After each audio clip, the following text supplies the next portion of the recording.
Ոնց է փողը հասնում մարդկանց։ Զարգացած աշխարհի այդ 1 միլիարդ ժողովուրդը 32 անգամ ավելի շատ է սպառում, քան երրորդ աշխարհի ժողովուրդը։ Դժվար է հասկանալ որտեղ է սկսվում այդ ոչ խելամիտ ծախսելու ու խելամիտ ծախսելու սահմանը։ Հիմնական հարցը հետևյալն է՝ մարդը ապրում է դրսի համար, թե մարդը ապրում է ներսի համար։ Սպասվում է ֆինանսական ճգնաժամ։ Ամենաշատ պարտքը աշխարհում ունի Ամերիկայի Միացյալ Նահանգները։ Ում է պարտքը Ամերիկան։ Բոլորը, ամբողջ աշխարհում։ Արդյոք մարդիկ պետքա ձգտեն այդ ստանդարտ կիոսակիական մեթոդներով այդ пассив եկամուտ ստեղծելու։ Իմաստ ունի հույսը դնել մենակ пассив եկամուտի վրա, երևի չէ։ Արդյոք հնարավոր է խուսափել ֆինանսական ճգնաժամից այն պարագայում, երբ պարտքը անընդհատ մեծանում է։ Բանկը չի կարող ամեն օր ապրի նրանով, որ բոլոր ավանդատուները վաղը կարան տանեն, դեպքում կբարգ չի տա։ Բոլոր խնդիրների լուծումները մանկավարժական համալսարանում են։ Եթե մարդկանց ասում են դասախոսել, Ահա։ Իսկ ոչ մի պատկառանք չեմ զգում։ Ողջույն, Հոմոդեուսն եք դիտում եւ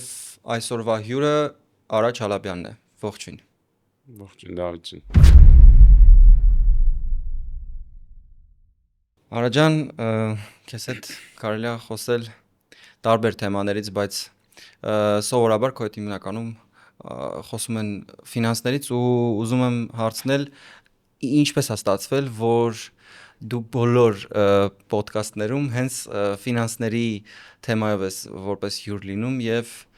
ոնց է գնացել այդ ուղղությամբ ամբողջովին քո կարիերան, որ ֆինանսների ոլորտը այդքան ուղիղ կապվել է քո անձի հետ։ Չգիտեմ բոլոր ոդկասթներում թե չէ, ես ինքս ոդկասթներում տարբեր հյուրեր եմ ունենում, բայց այդ բանը կա էլի, մի բան որ կպնում է, չէ՞, այդպես մնում է։ Իրականում ֆինանսների հետ ես տարբեր առնչություններ ունեմ, մասնավորապես 18 տարուց ավել կենտրոնական բանկում եմ աշխատել, առևտրային բանկում եմ աշխատել, հիմա էլ բանկի խորհրդի անդամ եմ եւ նաեւ ամերիկյան համալսարանում MBA արել եմ հենց ֆինանսների հաշվապահություն մասնագիտությամբ եւ 13 տարի է արդեն ամերիկյանում եմ դասավանդում, ընդհանուր 20 տարուց ավել դասավանդում եմ։ Սկզբում ուսումնական կենտրոնում էր, հետո Ագրարային համալսարանի ագրոբիզնես եւ հետո ամերիկյան համալսարանի MBA-ում որտեղ սովորել եմ, այնտեղ դասավանդում եմ, այդ իմաստով ֆինանսների հետ տարբեր առնչություններ ունեմ։ Իսկ 2 տարի առաջ էլ որոշեցի, որ բացի ուսանողների հետ աշխատանքը, նաև ավելի ընդարձակ աուդիտորիայի համար ոնց որ կիսվեմ գիտելիքով, այդտեղից Պարզից պարզ ոդկասթը ծնվեց, ոդկասթը ավելի շուտ ծնվեց, անվանումը շատ պատահական ու շատ արագ ստացվեց։ Ի սկզբանե ոնց որ երևի պիտի Չալաբյանի ալիք լիներ կամ ինչ լիներ, հետո որ Արտյոմը միացավ, հասկացանք, որ անվան հետ չի լինի կապել ու ես տենց մտածեցի, որ քանի որ ոճս ուսանողներին եմ ընդհանրապես մարդկանց պարզ տեղ հասցնելն է, այդ պարզից պարզը տենց եկավ։ Իդեպ պարզից պարզը ես հաճախ եմ նայում ու իմ ընկերներից Դավիթն էլ Տոնոյան, որ անընդհատ նշում է, որ իր top 5 ոդկասթների մեջ պարզից պարզն է, Հոմոդեուսն է, Rearrange-ն է ու երկու ոդկասթ էր ասում, չեմ հիշում։ Մի խոսքով բավական ոդկասթի գաղափարը Նարեկն է փուշարել Rearrange-ի, ես Նարեկին դասավանդել եմ ամերիկյանում, հետո որ ինքը սկսեց, անընդհատ ասում էր մասնագիտացված չկա, ու տենց մի օր ոնց որ որոշեցինք այդ նիշան զբաղացնել, իրականում բավականին նիշային է ինքը։ Հա, ու շատ բարդ է անել նիշային ոդկասթ, որովհետև թեմաները երբ սահմանափակված են, պլյուս նավասնոյ պավեստկայից է կախված լինում, երևի, այդ ոնց է լինում այդ process-ը։ Որ process-ը։ Թեմաների որոշելու process-ը։ Սպոնտան։ Հյուրերից է կախված։ Հա, այսինքն ընտրում եք սկզբում հետաքրքիր մարդկանց, հետո արդեն որոշում։ Այդ պատճառով նաև մի քիչ ֆինանսներից շեղվում ենք նայած հյուր, առաջնորդում, կառավարում, անձնակազմ։ Իրականում ես ֆինանսները ոնց որ մի գլխարկն է կամ մի մասնագիտությունն է, ավելի նեղ մասնագիտացած եմ հենց ներքին աուդիտի մեջ, որով զբաղվել եմ երևի 15 տարուց ավել, Եվ նաև աուդիտից բացի զբաղվել եմ օրինակ օպերացիոն կառավարման, դրա մեջ մտնում էր եւ անձնակազմ եւ ֆինանսներ հաշվապահություն եւ IT եւ պրոյեկտների կառավարում,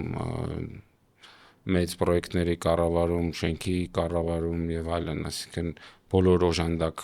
գործառույթները կենտրոնական բանկում մենք 20 թվականին հավաքեցինք մեկ դեպարտամենտի մեջ ու ոնց որ այդ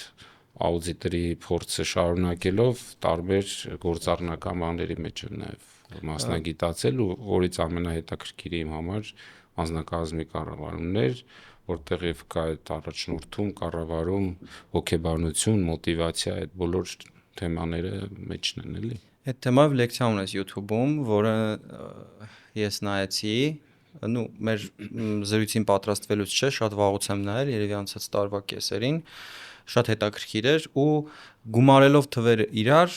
մոտավորապես 55-60 տարեկան պետք է լինեիր դու, 15 տարի կենտրոնական բանկում, 13 տարի դասավանդելով ամերիկյան, ոնց հասկանում եմ դու զուգահեռ համատեղում ես այդ բոլորը իրար ու ոնց է ստացվում զուգահեռաբար այդքան պատասխանատու գործեր միանգամից համատեղել։ Դե կենտրոնական բանկում նորմալ էր, իմ գոլեգաներից մի քանիսը եւս կային, որոնք եւ աշխատում էին եւ դասավանդում էին։ Համալսարանում մենք այսպես ասած օժանդակ դասախոս ենք, adjunct lecturer ենք անվանում, կան մշտական full time աշխատողներ եւ կան այսպես ասած հրավիրյալ, չնայած որ իմ բեռը այսպես ասած բանի դասավանդման բեռը բավականին նորմալ ա եղել, այսինքն 2/3 ամբողջական դրույքի ես դասավանդել եմ, հիմա եմ դասավանդում ու մի պահ կար, որ համ ագրարայինում, համ ամերիկյանում էի դասավանդում, շաբաթը 3 օր, դա շատ ծանր էր, հիմա երևի էլ առողջությունս չի ների այդքան, բայց 3 օր երեկոյան 3 ժամով այդ full time-ը հենց այդքան է, տարեկան 18 կրեդիտ, ամենառարկան 3 կրեդիտ է։ Մենք պիտի ինչ-որ պայծ սահուն անցում կատարենք փողի թեմային, որովհետև ինձ շատ հարցեր են անհանգստացնում, որի համար այսօր կազմակերպել եմ մեր հանդիպումը։ Առաջին հարցը կապված է ծախսելու հետ։ Մենք ապրում ենք սպառողական հասարակության մեջ ու շատ եւ զգայուն եւ ինտիմ թեմա է դարձել այդ փողը ու դժվար է հասկանալ որտեղ է սկսվում այդ ոչ խելամիտ ծախսելու ու խելամիտ ծախսելու սահմանը։ Շատերի մոտ կոմպլեքս է ձևավորվում, երբ որ ծախսում են, որովհետև ֆինանսական գրագիտության մասին ինչ-որ խորհուրդներ են լսում ու իրենց թվում է, որ պետք է գումարը ամբողջովին խնայեն ու ներդնեն։ Այդ հիվանդներից մեկը նաև ես եմ եղել ժամանակին ու բոլորովին վերջերս հասկացա, որ այդ լավ ստրատեգիա չի իրականում։ Ես process-ից հաճույք չեմ ստանում, բայց ապահովություն եմ զգում։ Մյուս կողմից էլ ամբողջովին ամբողջ աշխատածը ծախսելն էլ է դուրս գալիս, որ խելամիտ չի։ Ծայրահեղությունից ծայրահեղություն։ Իսկ որն է այդ միջին կետը, այդ որն է խելամիտի սահմանը, որ չընկնենք ծայրահեղությունների բևեռներ։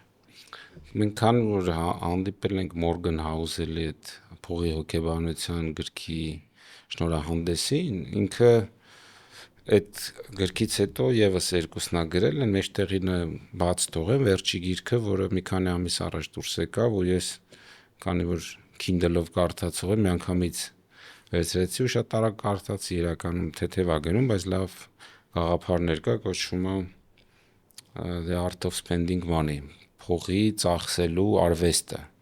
Ու ինքը ասում է, այն առաջի գիրքը թե խնայելու մասին էի գրել, ինչպես խնայել ծերության համար կամ վաղվա օրվա համար,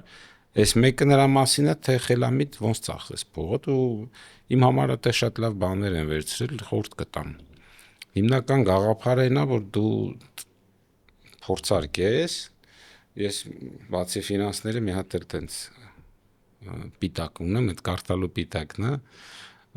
լավ գրքերի մեջ լավ գաղափարներ ես հանդիպում, որ վերցնում ես այդ էլի։ Ինքը օրինակ հետաքրքիր բան ասում, ասում աշխարհում 4 միլիոն հատ անգլիալեզու գիրք կա։ Ու այդ բոլոր գրքերը կարդալը իրատեսական չի։ Ես ասում եմ, ինչ եմ անում, ինչ եմ խորհուրդ տալիս, վերցրեք լիքը գրքեր, նայեք, որը որ ձեզ գրավում է, կլանում է, շարունակեք կարդալ, որ ասենք ինչ կարդում ես դուրս չի գալիս, պարտադիր չի մինչև վերջ գնաս, գալիս թողես։ Եմ ասում եմ նույն ձևի փողը, տարբեր բաների վրա փորձի ծախսել, տես ինչից ես դու բավարարվածություն ստանում։ Ինչն է, որ դու ծախսում ես ու ներքուստ քեզ բավարարում է, ոչ թե դու ծախսում ես ուրիշների աշկը հանելու համար, որ վերջի iPhone-ը ունենաս, ամենաթանկ չգիտեմ ինչ ունենաս, այլ կարող է դու մեկին լավություն ես անում, մի հատ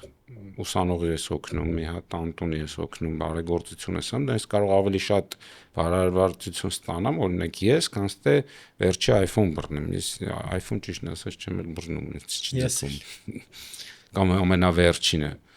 Բայց գաղափարը նախ է դա, դու պետք է հասկանաս այդ ծախսել ինչի համար ես ծախսում, քեզ ինչա տալիս, կողքինիդ կարող է iPhone-ը շատ ավելի շատ բավարարվածություն տա, կամ հակառակը կարող է քեզ տա, բայց դու ծախսի ոչ թե նրա համար, որ ուրիշները տեսնեն, որ դու ունես, այլ կարող է քեզ ֆունկցիոնալ ինքը պետք է, կամ չգիտեմ ինչ համար է պետք։ Ամեն դեպքում ասում եմ փորձով կհասկանաս, որն է քեզ ավելի հոգի հարազատ, որից ես դու բավարարվածություն ստանում։ Եվ հակառակը դուրս թող այն բաները, որը դու կարող ես ծախսում ես, բայց հետո մտածում ես լավ ինչի ծախսեցի, էլի։ Հետաքրքիր է, տրամաբանությունը ինչի այդքան գրավիչ մարդկանց համար ցուցադրական ծախսելը, ցույց տալը, որ ունեն ինչ որ բան։ Նու մարդկանց, որ ասում ես, այդ ընդհանրացնում է ամբողջ աշխարհի մարդկանց, ինձ թվում է հասարակությունները տարբեր են։ Ես մի անգամ այդ հաղորդում էի նայում, թե արաբներին չեն շատ ոսկի սիրում, ու ոչ թե կուտակելու, այլ վրան ունենալու, չէ, ոսկի ավտոներ ունեն, ոսկի Ֆերրարիներ ունեն եւ այլն, ու համեմատում էր արաբներին ու ռուսներին, որ ռուսների մոտ էլ կա այդ ցուցամոլությունը, ու ասում էր երկար դարերով, ասենք աղքատ չկա որ են եղել, ու մի տեսակ միանգամից այդ փողը հայտնվել, այդ ոնց որ այդ վակուումի մենք դրան չտեսություն ենք ասում, ինձ թվում է մեր մոտ էլ բավականին շատ այդ չտեսությունը կա, էլի, որ գնում ես Եվրոպա, որտեղ մարդկանց մեծ մասը բավականին ունևոր է, դու չես տեսնում այդ։ Իրանք այդ ցուցամոլությունը չեն անում։ Իսկ դա բնորոշում է, որ կայսրական ժամանակներում իրանք արդեն բավարարված են եղել ու տեսել են այն ամեն ինչը, ինչ մենք չենք տեսել, իսկ մեր մոտ կապիտալիստական Հավանաբար։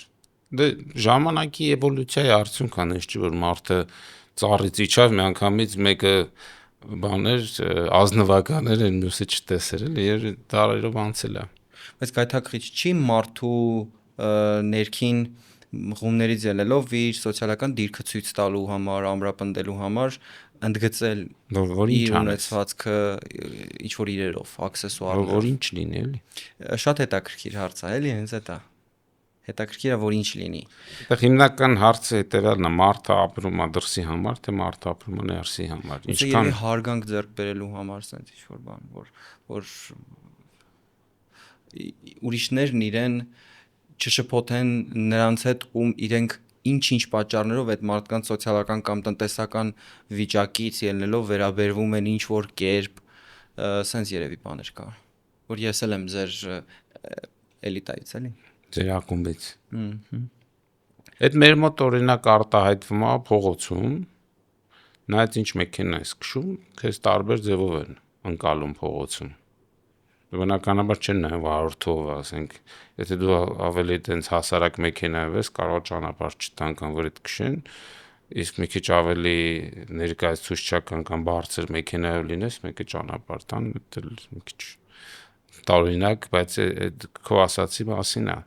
Այդ կարա մարդուն դրթի, ինչ ասեցի, հասարակություն, որտեղ հասարակության մեջ ինչ-որ նորմեր կա։ Նորմը բերում է նրան, որ մարդիկ սկսում են իրար նմանվել։ Օրինակ մի հատ հիմա այտենց նորմա դարել, որ ինձ եւ վստահ եմ շատ մարդկանց նյարդերին ազդում է, բայց դու տեսնում ես, որ այդ կողքից գալ մտնել դիմացը դարել է նորմ, աղջիկ, տղա, ու շատերը ինձ թվում է իրանց մոտ այդ հարցը չել առաջանում, որ ես մի քիչ լավ բան չեմ անում, չեմ հարգում ես մնացածին, որ շարքով կանգնած են, այնքան շատ են, որ ինքը արդեն նորմա դարել։ Արդեն էլ չենք էլ պայքարում դրա դեմ։ Ոչինչ չէ։ Դե ինչ չափով պայքարում ես, ինչ չափով չէ, բայց օրինակ ես հիշում եմ ժամանակին Նյու Յորքում դրա համար բան մտցրեցին։ Կամ տուգանքեր կամ վարորդական իրավունքի ձերկել էր նույնիսկ, որովհետև ընդեղ էլ կար այդ երևույթը։ Մեր մոտ է ինձ թվում է Բայց վերադառնալով հարցին նաև ասեմ, որ դա հոգևոր էլեմենտ էլ ունի, էլի։ Մենք այդքան որ խոսում ենք առաջի քրիստոնյա ազգ եւ այլն, ցուցամոլությունը իմ կարծիքով բավականին հակաքրիստոնեական բան է, երևույթ է։ հա մենք պետք է ավելի հպարտանանք նրանով, որ ուրիշներին ենք օգնել, որ կիսվել ենք, քան նրանով, թե ինչ ենք կարողացել մեր համար անել։ Ոչ միայն մեր համար, այլ ինչ ենք մենք ցույց տալիս ուրիշներին։ Ուրիշների մեջ առաջացնելով զգացում, որ իրենք չունեն, մենք ունենք։ Որովհետև երբ որ մենք այս աշխարհից գնանք, մարդիկ չեն հիշելու, թե մենք ինչ ունեինք, ինչ թանկ ապրանքներ ունեինք, կամ նույնիսկ մեր ձեռքբերումները, ոչ նյութական ձեռքբերումները չեն հիշելու, մարդիկ հիշելու են ինչ ես դու իրենց համար արել։ Մեծ հետաքրքիր միտք կար, որ աստվածաբանները կարող է ասեմ, որ սխալվում եմ, բայց ասում է գլոբալ առումով քրիստոնեությունը նրա մասին էր, որ հարուստ լինելը դա փակում էր դռները դրախտի եւ հետեւաբար մարդիկ ձգտում էին կյանքում ավելի համեստ ապրել եւ թաքցնել իրենց ունեցվածքը, հետո բողոքականները եկան ու ասացին, որ չէ, Աստված ասում է, որ դուք այն որ ստեղծում եք երկրի վրա, դա արտացոլում է այն, թե ոնց է վերաբերվում Աստված ձեզ, հետեւաբար ձեզ սպասվում է շատ ավելի լավ կյանք դրախտում ու փորձեցին կապիտալիստական ձգտումներն արդարացնել քրիստոնեության տեսանկյունից։ Կարող է մենք հոգու խորքում բողոքական բաներ ունենք, էլեմենտներ ունենք, դրա համար ենք ձգտում ցուցադրել մեր ունեցածը, մտածելով, որ տենց բողոքականությունը ինչ էր ասում էր Աստծո հետ մենք կարանք շփվենք առանց միջնորդների, դրա համար պետք է գիրը հասցնել մարդկանց, Լյութերը ինչ արեց, տպեց Աստվածաշունչը, հասցրեց մարդկանց, չէ՞։ Հետաքրքիր է, որ օրինակ Ամերիկայի Միացյալ Նահանգներում բավականին շատ նախ տարբեր ուղղություններ կան, բայց քրիստոնեությունը բավականին նստած է, տարածված է։ Ու դա իրանք կապեցին փողի հետ, չեմ կարող ասեմ ինչքան ով լավ վատ, ես դրա վատ կողմերը տեսնում եմ, իրանք ամբողջ աշխարհում այդ ինֆեկցիան տարածել են, էլի։ Մի հատ հետաքրքիր ռեժիսոր կար, անունը հիմա չեմ հիշի, ֆիլմի դոկումենտալ ֆիլմը կոչվում է Կուդա бы нам еще вторгнуться, որտեղ ինքը ճամփորդում է աշխարհի տարբեր երկրներ ու փորձում է գողանալ լավ բաներ ու տանել Ամերիկա։ Գնում է Պորտուգալիա, որտեղ օրինականացված են թմրանյութերը։ Ու հանդիպում է եւ ոստիկանների հետ, եւ մարդկանց հետ, որոնք ժամանակին նստել էին մինչեւ լեգալիզացիան, եւ խոսում ասում է ոնց է ձեր մոտ, ասում որ թույլ դատրված է ավելի շատ եք օգտագործում, երևի դու հենց հիմա մտնելուց առաջ հարցազրույցի ծխել ես եւ այլն sense բաներ, ու բնականաբար այնտեղ ոստիկաններն էլ այդ զրուցակիցներն էլ ներկայացնում են, որ իրականում մեր մոտ վիճակագրությունը շատ անգամներ ավելի լավ է մնացած երկրներից, որովհետեւ մեզ մոտ ինչը որ հասանելի է, ոնց որ կորցնում է այդ իր գրավչությունը, պտուղի գրավչությունը կորցնում է։ Կարող է մեր մոտ հենց նրանից է, որ շատ ժամանակ ասոցիացվել է թալանի հետ, գուցե ես դրան եմ ուզում գա, վերադառնանք փողին, փողը ինքը իրանով լավ ու վատ չի, փողը գործիք է։ Եթե դու փողը կուլտ ես դարձնում, փողը ֆետիշացնում ես, բնականաբար ինքը վատ է։ Եվ բնականաբար մեր մոտ նաև այդ բանը կա, այդ պատմությունը նստված կա, որ շատ փող արդար աշխատանքով, իսկ արդար աշխատանքը սովետի ժամանակ դա աշխատավարձներ, չէ՞, մի հատ կինո կար Երջանկության մեխանիկա, որ ասում է, բա դու կողմնակի եկամուտ չունես, այսինքն աշխատավարձով հնարավոր չէր նորմալ ապրել, ու հետո քանդվեց սովետ անկախություն եւ այլն, եւ մենք այդ պերիոդները անցել ենք, երբ որ փողը ասոցիացվում էր ու փողը հայտնվում էր ոչ մարդկանց համար հասկանալի թափանցիկ ձևերով։ Հիմա որոշակի փոփոխություններ կա։ Ու եթե նայենք օրինակ համեմատենք նույն Ռուսաստանը Ամերիկայի հետ ու ռուսական հարուստներին, որոնք բոլորը էլի ենթադրաբար այդ սեփականաշնորհման ժամանակաշրջանում հանքեր են ձեռները գցել, չգիտեմ, նավթի, մետաղի կամ ինչ-որ գործարաններ եւ այլն, իրանք մաքսիմում, ասենք, իրանք ամենահարուստները ունեն, չգիտեմ, 25-30 միլիարդ դոլար, որը իհարկե մեծ փող է, բայց այսօր համեմատում ես Իլոն Մասկի հետ, որը վերջերս հատեց 800 միլիարդի սահմանագիծ, այսինքն ինքը մենակով ավելի շատ հարստություն ունի, քան բոլոր ռուսական օլիգարխները իրար հետ երևի, ընդ որում ոչ մեկ իրան չի ասոցացնում գողության թալանի հետ, թե վստահ եմ, որ ամերիկյան մեծահարուստներն էլ տենց մաքուր ամեն ինչ չեն աշխատում, շատ խորանաս, բնականաբար լիքը խորհրդատուներ ունեն, հարկերը որտեղ քիչ վճարել եւ այլն։ Ինչպես բոլոր նորմալ մարդիկ, բոլորս էլ ժամանակ առ ժամանակ ունենում ենք մոտիվացիայի հետ խնդիրներ։ Եվ դա նորմալ է, քանի որ շատերս սխալ ենք պատկերացնում, թե ինչ է իրականում մոտիվացիան, եւ հենց այդ պատճառով էլ ես գրել եմ գրողի տարած մոտիվացիա գիրքը։ Գիրքը չի պատմում սովորական մանտրաներ այն մասին, թե պետք է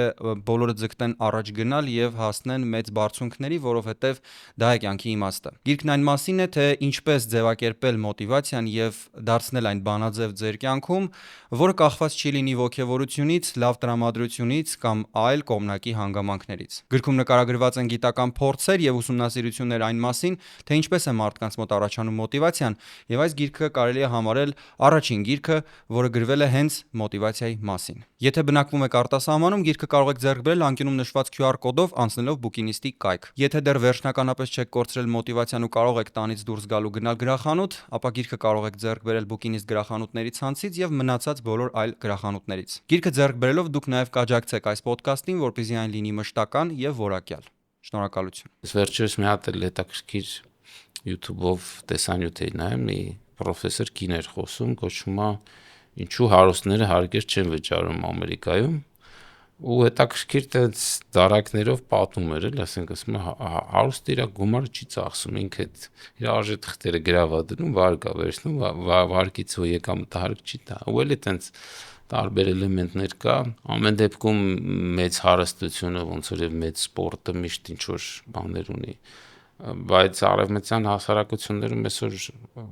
բազմաթիվ մարդիկ կան, որ դոլարային միլիոնատեր են ու իրանք արդար աշխատանքով են էլի դրան հասել։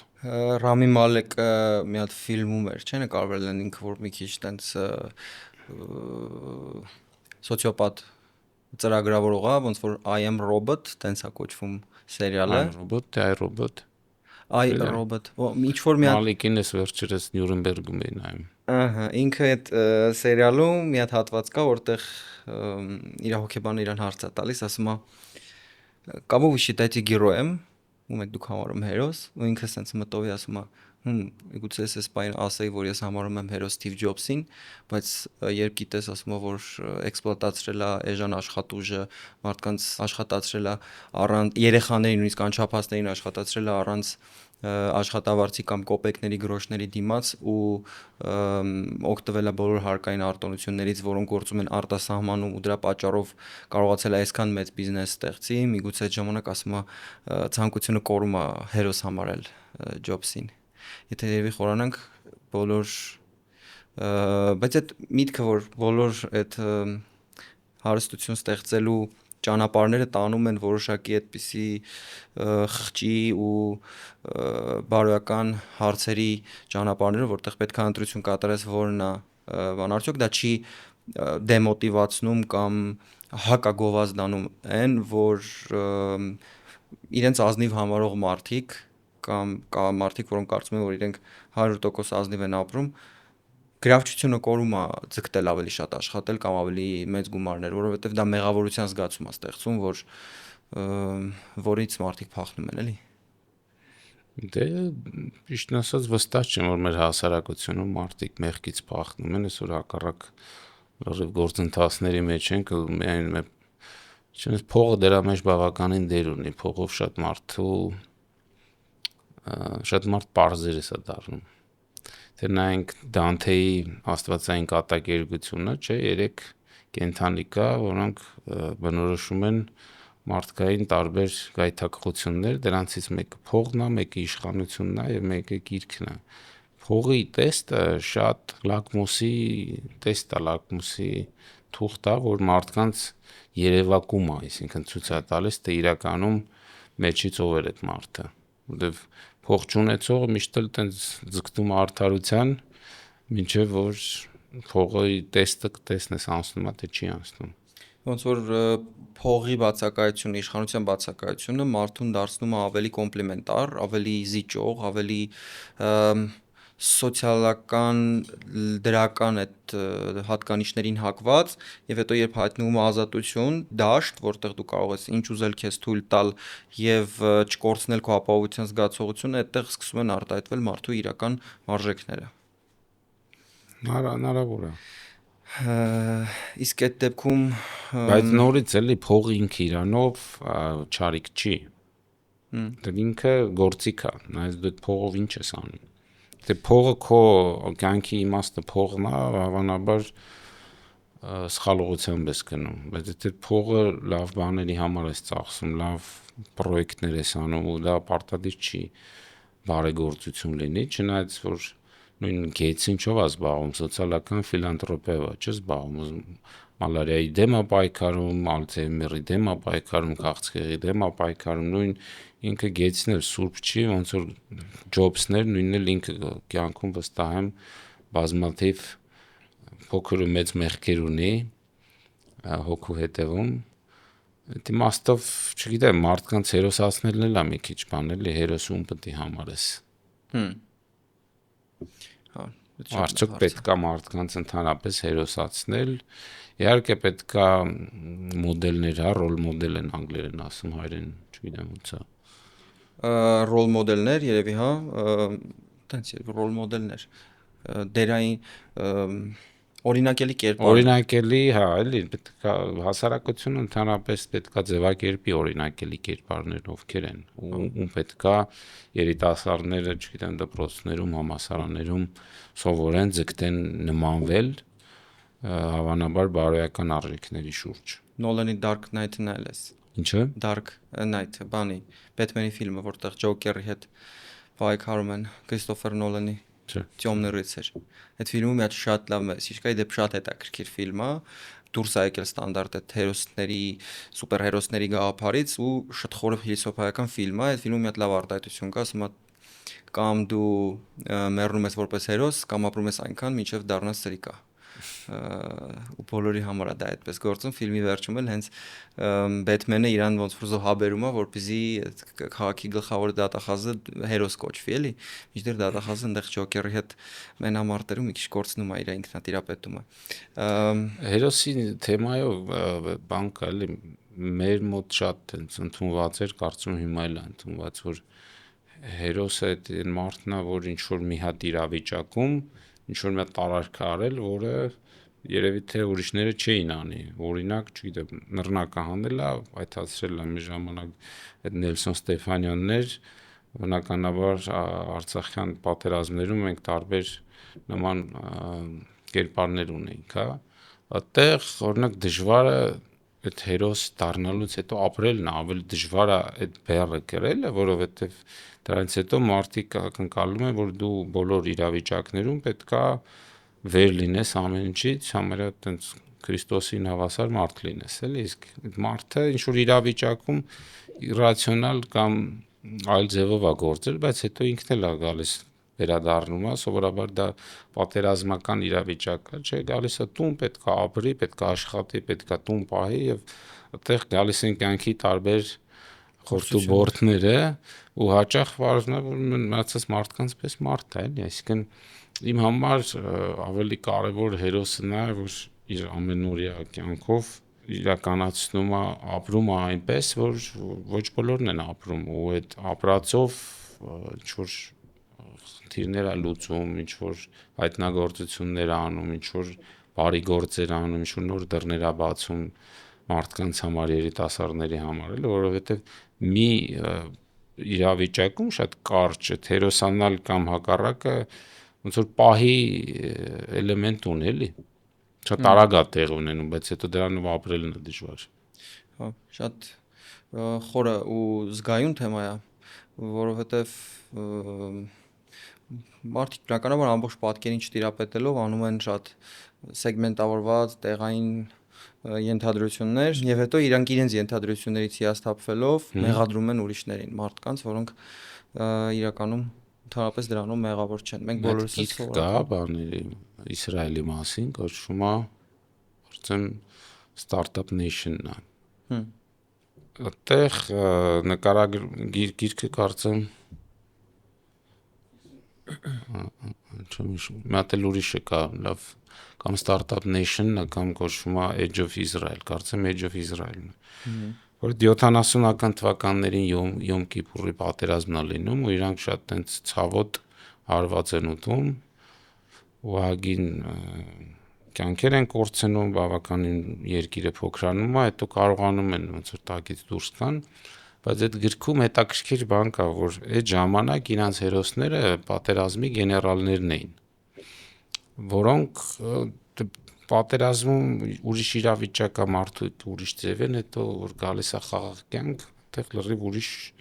իրավիճակ է, ուրիշ մարտահրավերներն են, ու մենք էլ ենք դրանով անցել, տեսել, այն մարդը, որ հերոսանում է ճակատամարտում, ինքը դժվարություններ անենում սովորական, այսպես ասած, քաղաքացիական կյանքում այդ բեռը տանել, ու այդ գրքում կա ասենց հետաքրքիր պահ, որ իրանք բանակում ներդրեցին այդ տեխնոլոգիական ստորաբաժանումը, տալպիոտ ստորաբաժանումը, ու դա երկար տարիների մի 10-15 տարի հետո բերեց կողմնակի էֆեկտների, մասնավորապես զորացրված արդեն սպաները, ու դա 9 տարվա ծառայություն էր, որի մեջ կար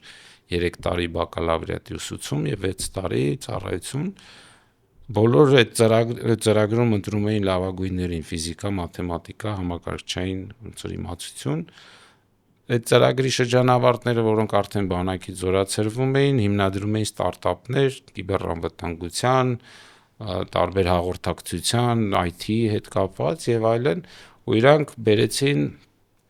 առաջի փողերը Իսրայել, ու հետաքրքիր այդտեղ նկարագրվում է, որ հերոսները ոնց որ այդ զինվորականներից սկսեցին շիֆտ լինել դեպի IT ստարտափերները, որոնք Intel բերեցին, Microsoft բերեցին, փող բերեցին եւ ընդհանրապես փոխեցին տնտեսական միջավայրը։ Պատերազմական ժամանակներում հերոսները ռազմի դաշտում են, իսկ խաղաղ ժամանակներում տնտեսության։ Իրանք իրականում միշտ պատերազմի մեջ են, իրանք տենց էլ ապրում են։ Իրանք ապրում են պատերազմից պատերազմ։ Ի տարբերություն մեզ, որ մենք ամեն կենացին ասում ենք խաղաղություն խմենք, իրանք ասում են դե զենքը փորձարկեցինք, մեկ է միջև մյուս պատերազմը, որովհետև մի հատ ռեգիոնում են ապրում, որտեղ դա ոնց որ մշտական ներդրված ական է, այդպես պահ չկա, որ իսրայելցին ասի լավ վերջացավ, այս Համասի հարցը լուծեցինք, այլ պատերազմ չի լինելու, կլինի, բայց ուզում ասեմ երիտասարդների համար թե հերոսը դա գեներալն էր, ու իրանք բոլորն էլ պարտաճանաչ գնում են բանակ, ոչ մեկ չի փախնում, ոչ մեկ փողով չի ազատվում, ընդ որում աղջիկ էլ տղա էլ։ Բայց կա նաև այլ հերոս, որ այդ ամեն ինչը անցնելով դու կարաս հիմնադրես ընկերություններ, որոնք բարձր տեխնոլոգիաների շնորհիվ նույն եւ քո անվտանգությունն են ապահովում եւ քո տնտեսությունն են հզորացնում։ Այսինքն դու բանակով գնում ես դառնում ես պոտենցիալ ստարտափ ստեղծող, որը արժեք է ստեղծելու, ոչ թե դու գնում ես բանակ, որտեղ 2 տարի կորցնելու ես, որովհետև այնտեղ ոչ մի բան չկա։ Սովետական ոճի կազարմա է, ու դու այնտեղ գնում ես, քնում ես վերեսկանում, նույնիսկ փամփուշտ չկա, որ դու կրակես զինվորական բան սովորես, հա, այլ հակառակը, այդ մի վայր է, որտեղ կրթվում են որպես հայրենասեր, որպես քաղաքացի եւ այլ գիտելիք են ձեռք բերում, որը ներդրվում է տնտեսության մեջ։ Մի բան ասեմ, իրար հետ փորձենք այդ հարցի շուրջ էլ մտածել, մի հատ այս ընթացքում որ խոսում էի, մտածում էի դրա մասին, որ չհետաքրքիր է, որ մենք չենք այդքան չենք սիրում այն հերոսներին, որոնք փորձում են տնտեսություն զարգացնել, բոլորիս համար է լավ լինում բնականաբար դրանից, բայց մենք այդ հերոսներին այդքան չենք սիրում, որովհետև ինձ թվում է երկու պատճառ կա։ Առաջինը մենք չենք սիրում այն մարդկանց, որոնք գնում են հերոսության հանուն իրենց բարօրության ի վերջո, որովհետև մենք հասկանում ենք, որ տնտեսական բարիք ստեղծելու գլխավոր մոտիվը դա սեփական կյանքը բարելավելն ու ապահովություն ստեղծելն է։ Ինչև ինչ որ մի պահ ես քեզ ասեմ։ Ինչ որ մի պահ կա, որից հետո այդ փողը էլ սեփական կարիքի վրա այդքան չի անդրադառնում։ Բայց մյուս կողմից մտածում եմ, որ ռազմի դաշտում հերոսության գնացող մարդը ոնց որ 100%-անոց ալտրուիստական քայլ է անում, զոհաբերելով ավելի մեծ ռիսկի չափաբաժին վերցնելով, զոհաբերելով իր կյանքը կամ ռիսկի ենթարկելով իր կյանքը, մինչդեռ օրինակ տնտեսության մեջ գործարարը թեկուզ եւ մի քանի միլիոն դոլարի պարտքի տակ մտնելով ի վերջո իր կյանքը ռիսկի տակ չի դնում։ Գուցե մենք գործարարներ ունենք, որոնք ինքնասպան եղան, հենց որ դժվար է ասել։ Կպատմես այդ պատմություններից օրինակ ծանոթ չեմ։ Քաղաքում մի քանի հատ շենքեր կան միջև հիմա անավարտ, դրանց գործարարը, որ սա կառուցապատողը ինքնասպան եղավ։ Ու էլի կան դեպքեր ավելի փոքր մասշտաբ, այդ փողը ինքն էլ բեռա մարդու համար նես չի, որ միշտ կարաս պարտքերը վերցնես ու չվճարես։ Ինձ թվում է այս թեման արժի Բայց սիրելու թեմային որ վերադառնանք, հա, մեր մոտ հաջողակ մարդկանց չեն սիրում։ Դրա համար էլ մեր հասարակությունը այսքան բևեռացվել է։ Որովհետև ոնց որ ասացի, փողը ասոցացվում է ոչ արդար ճանապարհով ձեռք բերված լինելու հետ ու դա բերում է ընդհանուր որոշակի պատկերացումներ, այսինքն եթե մարդը փող ունի, առաջի ասոցիացիան է, որ հավանաբար մի բան են չի արել, էլի, թե չէ ես բայս ինչի չունեմ, որ ինքը ունի։ Բայց մենք էլ մեղավոր չենք, որ տենց ենք մտածում փողի մասին։ Եվ հա, եւ չէ։ Իրոք ժամանակներ Մեղավոր չենք այն իմաստով, որ դա եկել նստել է մեր մեջ, բայց մարդը բանական էակ է, դու կարաս հասկանաս, կարաս տարբերես էլի երկու մարդկանցից ով է որ խաբել է, թալանել է, գրփել է, չգիտեմ, մարդ է սպանել, այդ ամեն ինչին հասել է եւ ով է որ չգիտեմ, այսօր քաղաքում բավականին շատ շինարարություն կա։ Այդ շինարարությունում ես գիտեմ դեպքեր, որ մարդիկ շատ արագ հարստացել են, բայց առանց ուրիշներին խաբելու, գցելու, չգիտեմ, թալանելու։ Բայց կարճ ճանապարհները գրավիչ է։ Բայց այդ իմաստով Հայաստանը ինքը շատ սահմանափակ տնտեսական տարածք է։ Դրա համար մարդիկ շատերը ձգտում են Ամերիկա, չէ, ամերիկյան երազանքը, ինչա որ դու ոչ մի բան չունենալով ունես մի հատ 300 միլիոնանոց շուկա, որտեղ որոշակի զրկանքներով քո վրա աշխատելով ինչ-որ հնարավորություններ բացվում են։ Նույն ասենք Եվրոպայում այդ ամեն ինչը դարերով շատ փակ է եղել։ Եվրոպայում դու չես կարող գնաս, դառնաս Իլոն Մասկ։ Նույնիսկ ուրիշ բան էլ ասեմ։ Ինչու չես կարող։ Շատ ֆրագմենտացված է ամեն ինչ, շատ ավելի փակ է։ Ես մի ընկեր ունեմ, որ հիմա Եվրոպայում է, ինքը տենց ուսումնասիրել է ահագին իրավաբանը։ Ասում է, ստեղ մաքսիմում դու կարաս շաուրմայի բիզնես տնես։ Դրանից վերև բոլոր նիշանները փակ է, դու ոչ միտեղ չես կարող մտնես։ Որ ուզես բացես, սկսես, միևնույն է թույլտվություն չեն տա, թե ինչ։ Փակ է մրցակցությունը։ Ոնց որ շաքար բերել է Հայաստան։ Մոտավորապես։ Ինչի՞ Այդ արդեն օլիգարխիա, հա, արհեստական սահմանափակում են։ Ինք ժամանակի ընթացքում այդ նիշանները լցվել է, ու լցվելը բերում է պրոտեկցիոնիզմի։ Պաշտպանում են իրենց շահերը, չթողնելով։ Իսկ Ամերիկայում երկիրին չով է հետաքրքիր, անընդհատ ինչ-որ նոր բան է հրահարում։ Եվրոպայում արհեստական բանականություն չի ծնվել, չէ՞։ Չնայած, որ հենց մաթեմատիկական իմաստով գիտելիքը հնարավոր է այնտեղ էլ ծնվել է։ Դեղից գնացել է Տորոնտո, հա Կանադայում է այդ ամեն ինչի հիմքերը դրվել։ Իսկ քեզ ուրիշ բան ասեմ, ինտերնետը գիտես ովքեր են հնարել։ Լավ, միֆը կամ ստերեոտիպը որն է, որտեղ է ինտերնետը հնարվել։ Իրի ռազմական նպատակներով ա եղել։ Տենց միֆ կար ժամանակին, ես է տենց գիտեի, որ ամերիկյան բանակում, բայց իրականում ինտերնետը ստեղծվել է CERN-ում, Շվեյցարիայում։ Գիտական միջավայրում հնարողը եղել է, կարծեմ, իտալացի գիտնական ու տենց բանի պահանջ է եղել։ Բազմաթիվ paper-ներ են գրվել, գիտական հոդվածներ, որոնց կառավարել տենց բարդացել է, ինքն շատ են եղել, վերսիաները շատ են եղել, այս մարդը նստել է, մտածել է, մտնիշոր ցանց սարքի, որի միջոցով կարողանան այդ ամբողջ փաստաթղթաշրջանառությունը կառավարել։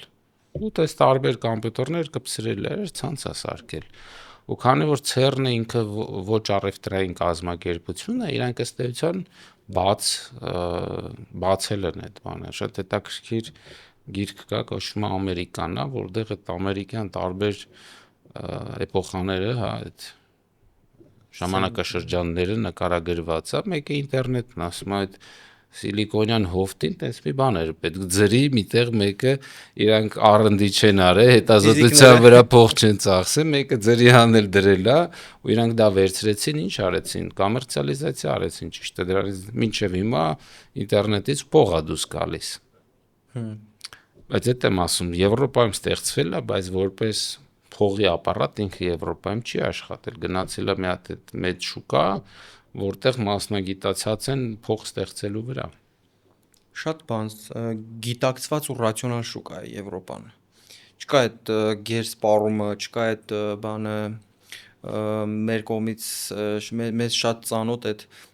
ավելորդ սպառում, այսինքն բան, որը քեզ պետք չի, բայց դու առնում ես որպեսզի ցույց տաս եւ այլն, ու այնտեղ գրավիչ չի մտնել, բայց երևի տենց մասսայական չի լինի։ Հա։ Ու շատ նույն ասենք այդ Ferrari, Maserati-ները Մոնակոյում էլ կտեսնես։ Բայց դրանք գալիս են ուրիշ մարդիկ են բերում ու Մոնակոյի բնակիչները չեն, այդ հիմնականում այն մարդիկ են, որոնք ուրիշ երկրներից շատ փող են աշխատում ու գնում են։ Մի հատ շատ հետաքրքիր միտք ասեցիր, որ կապված էր այդ խախտել օրենքը ու այդ ինչի մեզ մոտ տենց ասոցացվում։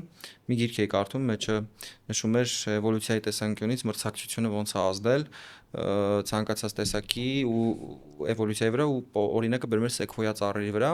որ սեկվոյա ծառերը իրրացիոնալ բարձր են։ Եվ պատճառը ինչու՞մ է, որ երբ որ սաղարթախիտ անտառ է, որտեղ արևի շողքը չի ընկնում ծառի վրա, ծառը ձգտում ավելի բարձր լինել, որպեսզի հասնի արևին ու ստանա բան, բայց մյուս տեսանկյունից ինքը զոհաբերում է էներգիա ուժ ու իր արմատները ավելի շատ ուժ պետք է գործադրեն, որպեսզի ջուրը հասցնեն վերև։ Եվ ինչ է ասում է լավ, ասում է այդ դեպքում օրինակ պայմանական ասում է ինչի էվոլյուցիայի մեջ պահպանվում այդ վերև ձգտելու ցանկությունը, եթե օրինակ վերցնում ենք ու մի հատ սեկվոյա տնկում ենք բաց դաշտի մեջտեղում անմիջապես, որ շուրջը չկա մրցակցություն, ինչի է ինքը փորձում ձգտել վերև, ասում է բնականաբար ասում է եթե սեկվոյան փորձեր ադապտանալ ըստ իր կողքի տնկած ծառերի, ասում է սեկվոյան կվերանար, բայց սեկվոյան իր մեջ բազային դնում է այդ օրենք խախտելու ու ձգտելու ավելին մաքսիմիզացիա անելու սեփական շանսերը, ինչու որովհետև ասում է բավական ընդամենը մեկ սեկվոյա ասում է խախտի այդ կանոնը ու բարձրանա, ասում է մնացածի համար ստեղծելու է ոչ բարենպաստ պայմաններ։ Ու կյանքում որ պրոյեկտում ենք այդ ամենը մարդկանց վրա նույնն է բավական օրինակ 10 խաղացող տնտեսական ինչ-որ խաղի մեջ 10 խաղացող լինի ու մեկը պարզվի որ խախտել է ինչ-որ կարճ ճանապարհներով խարդախությամբ փորձել է հասնի հաջողության, մնացածին դա դրդում է խաղի կանոնները փոխել, օֆիցիալ կանոններով չխաղալ, այլ խաղալ այն ճանապարհներով, որոնք ավելի կարճ հաջողության են տանում։ Դե խաղի կանոնը հենց այդ է, էլի, այդպես աշխարհում խաղ չկա, չէ՞ որ կանոն չունենա։ Հա։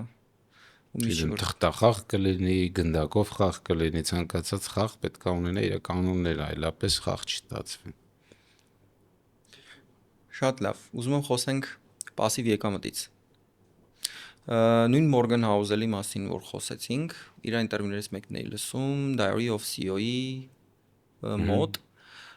էլի ոդքասթ է, որտեղ նախ հետաքրքիր միտք ասեց այն քո ասածի հետ կապված, որ ասում է մտածի ասում ծախսելուց առաջ ինչ կառներ, եթե ապրեիր անմարդաբնակ կղզում, եթե չլինեին բոլոր այն մարդիկ, ում համար դու ինչ որ բան ցույց տալու կարիք չլիներ, ու այդպես սկսում է թվել, թե ինքը ինչ իրականում կաներ։ Այնտեղ խոսվում է նաև пассив եկամտի միֆի մասին։ Пассив եկամուտը սովորաբար մարդկանց ուղեղում ասոցացվում է, որ դու նստած ես այսպես օրինակ։ Հիմա հարցազրույց ես անում, վաղել գնում ես գոլֆ խաղալու, իսկ մյուս օրը ճանապարհորդելու, բայց քո փողը միևնույնն է կաթում է, գալիս է եւ կուտակում քո հաշվին։ Արդյոք ուզում Հայաստանի պայմանների մասին խոսենք։ Արդյոք Հայաստանի պայմաններում կան пассив եկամուտ ստանալու ձևեր եւ արդյոք այդ մեր պատկերացումները пассив եկամտի մասին համապատասխանում են իրականությանը։ Միֆը ո՞րն է։ Միֆը, որ կարելի է ոչինչ չանելով пассив եկամուտ ստանալ։ Ըստ երևույթին Մորգան Հաուզելը խոսում էր դրա մասին, որ այդպես չէ, նախնիներդ քեզ զահագին գումար են թողել, հա։ Այդ մեկ էլ տարբերակ չկա։ Չէ, որ ոչ մի բան չանես, ծառը չի աճի, բայց եթե գումար ու пассив եկամուտը ինչ է, որ դու ունես ակտիվ, ըհը, Այդ ակտիվը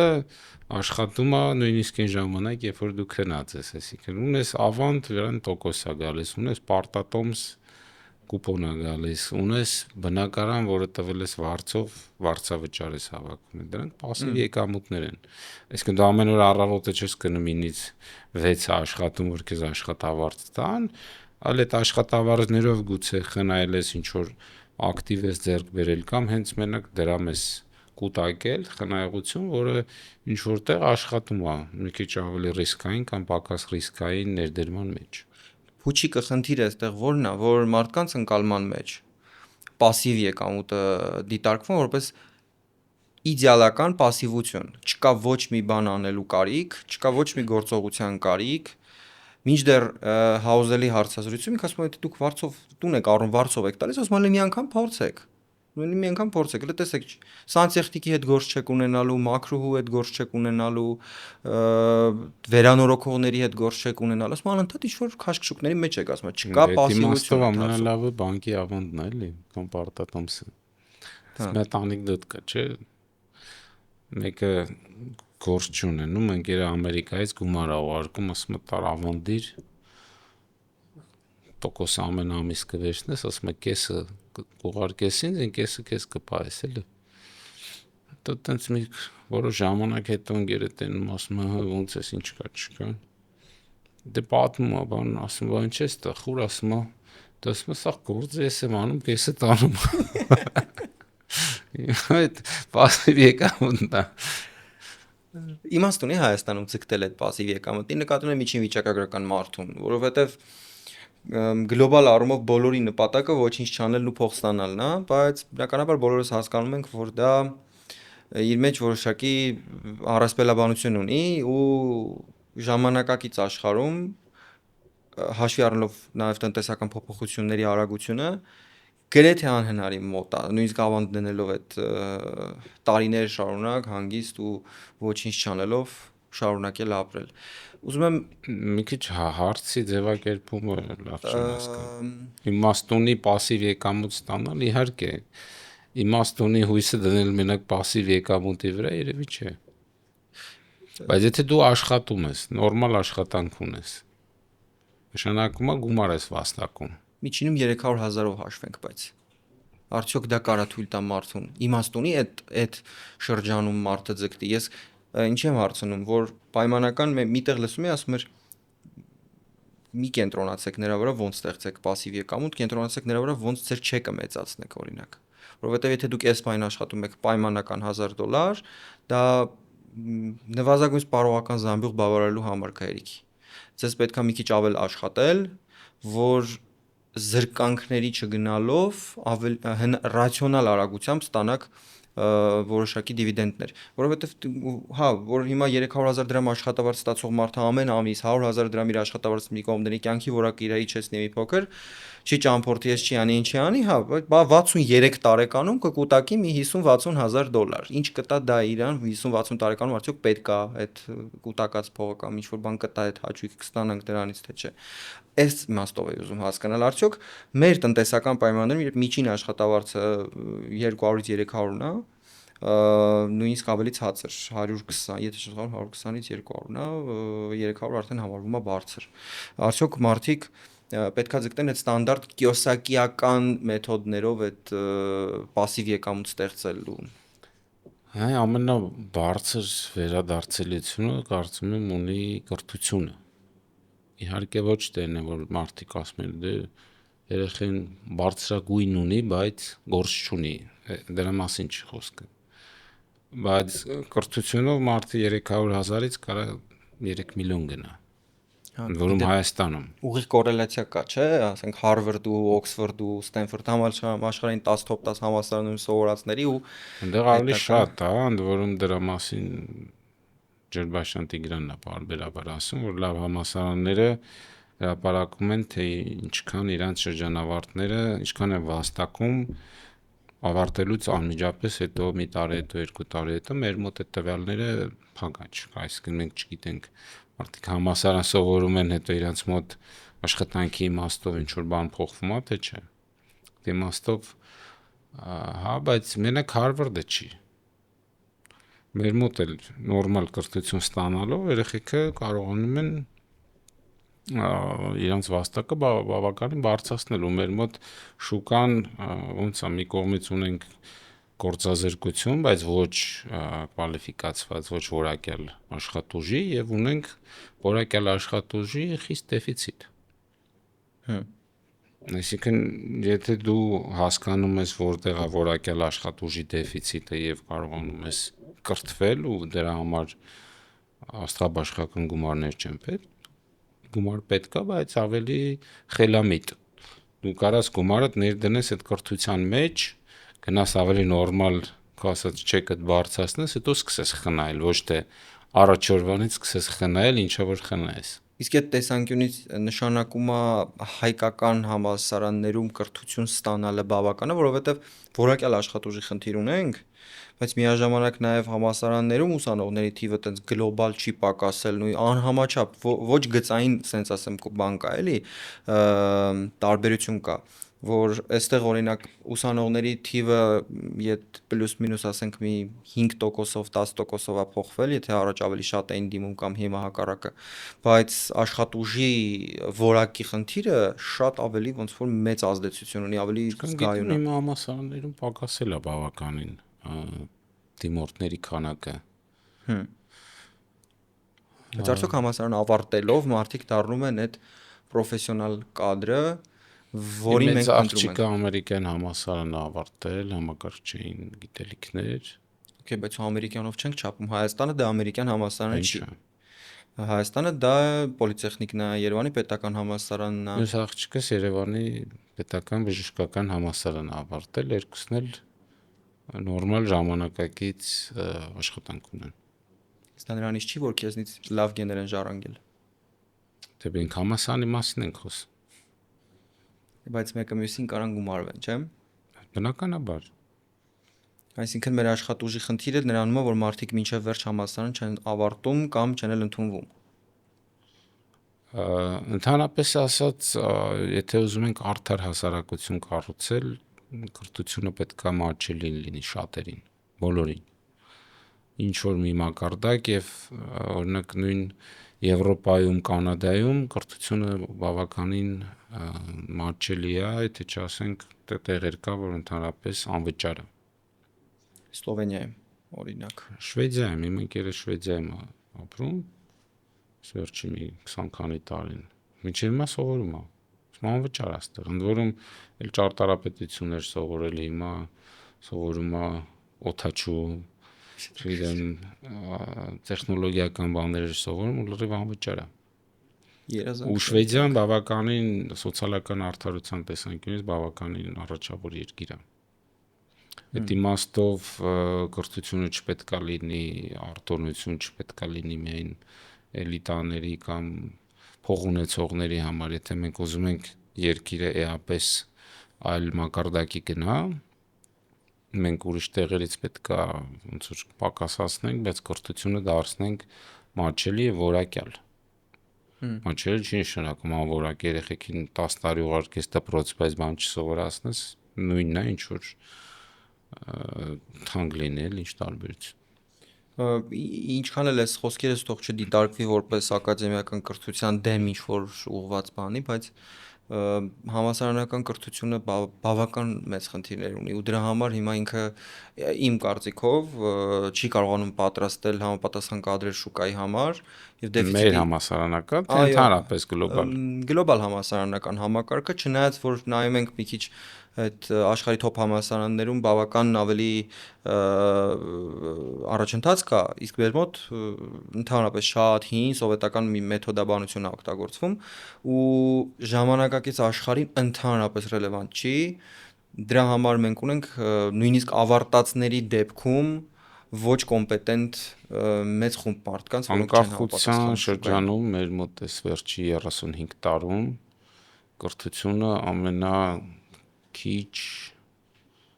կարևորություն տրված ոլորտն է եղել պետության կողմից ու դա ունի իր բացատրությունը, որովհետև կրթության մեջ ներդրումները իրանց արդյունքը երկարաժամկետ է։ Իսկ դու չես կարող այսօր գումար ծախսես, վաղը ստանաս որակյալ համասարան, դրա համար նախ պետք է սկսես դպրոցներից եւ մանկապարտեզներից իրականում, ու դրա համար պետք է 10 տարի պլյուս։ Իսկ ցանկացած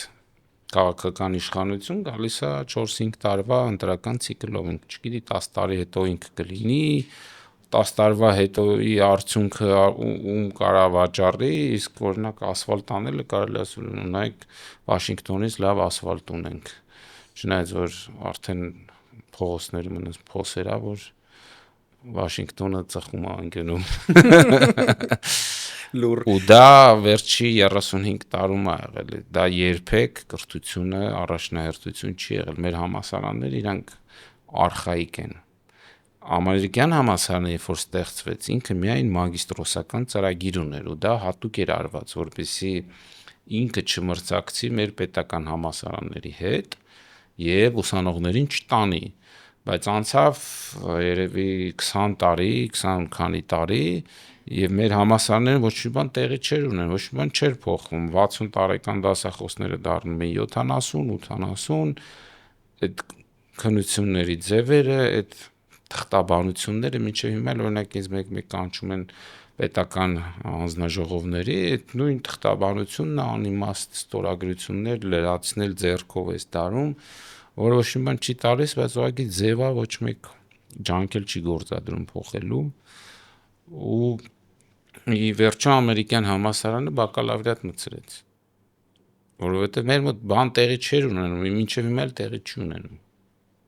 Կան իհարկե ինչ-որ կղզյակներ կան, ինչ-որ տեղեր կան, որ լավ դասախոսներ կան, հիմնականում դա բնական գիտելիքների, բնական գիտությունների հետ առնչվում, բայց համակարգային իմաստով նույնիսկ վերանորոգումներ են անում, շուտ լաբորատորիաներ են կահավորում, բայց դրանում չի սիստեմատիկ փոփոխություն չկա, այնց կոսմետիկ փոփոխություններ են մեր մոտ միշտ։ Եթե սիրուն եվրոպատոաններով դրված սենյակում դասախոսը պիտի գոռա ուսանողների վրա, տարբերություն չկա, թե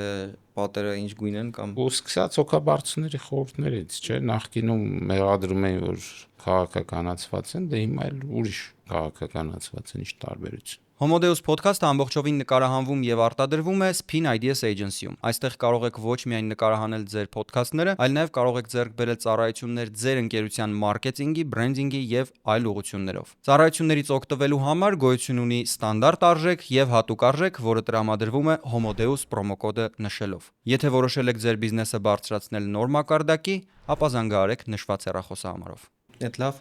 այդ միտք ունեի, որ ասում էի, մեր բոլոր խնդիրների լուծումները մանկավարժական համալսարանում են։ Ինչու, որովհետև այն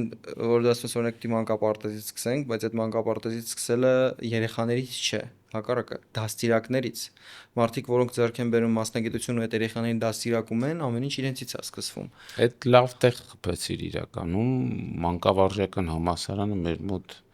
երբեք չի եղել եւ մինչեւ հիմա էլ չի համարվում լավագույն համալսարաններից, ճիշտ այնտեղ գնում էին մնացորդային սկզբունքով։ Վերջերս էլի մեծ կոռուպցիոն սկանդալներ եղավ, որը ցույց է տալիս, որ հələ որ այնտեղ ոչ մի բան չի փոխվել։ Բայց ասենք ամենաարդար կամ ամենալուրջ երկրներից մեկը, որ այդ կրթության հարցը լուծել է, Ֆինլանդիան է, չէ՞։ Ֆինլանդիայում ամենաթոփ համալսարանների, կներես, դպրոցների եւ չգիտեմ, մարզային դպրոցների ամենաբարձր, ամենացածր ռեյտինգով դպրոցների որակի տարբերությունը ընդամենը 5% է։ Այն դեպքում, երբ որ ասենք Գերմանիա, Մեծ Բրիտանիա, զարգացած կապիտալիստական երկրներում դա 60% եւ ավել է, ճեղքը։ Իրանք հասել են նրան, որ պրակտիկորեն տարբերություն չկա երեխան որտեղ գնա, դպրոց,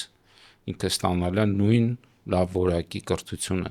Ու դրա առաջին նախապայմանը նրանում է, որ ուսուցչի մասնագիտությունը բավականին իրեն կարողացել են բարձրացնել։ Ուսուցիչը որտեղ է ձևավորվում մանկավարժական համալսարանում, ընդ որում տարական դպրոցի ուսուցիչներն են իրանց մոտ ամենահարկի, ամենաբարձր կոնկուրսը, մի տեղին 20 դիմորդ տարական դպրոցի ուսուցիչներն են։ Ընդ որում կանանց մոտ տղամարդ ուսուցիչները որպես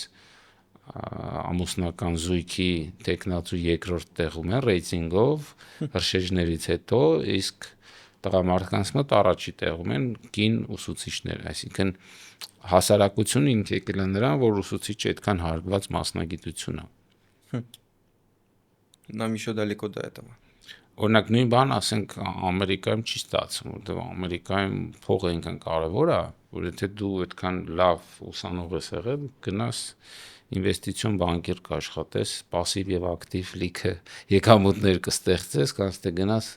երեխեքի հետ դպրոցում, ինչքան էլ բարձր աշխատավարձ տան, մեկա այնքան մեծ է ճեղքը, ասենք ուսուցիչի աշխատավարձի եւ Wall Street-ի բանկերի աշխատավարձի։ Որ դասական բողոք չլինի այս մեր զրույցը, իսկ ինչ անենք մենք Հայաստանում քո կարծիքով։ Մենք փողից հասանք կրթություն իրականում, բայց ոչինչ։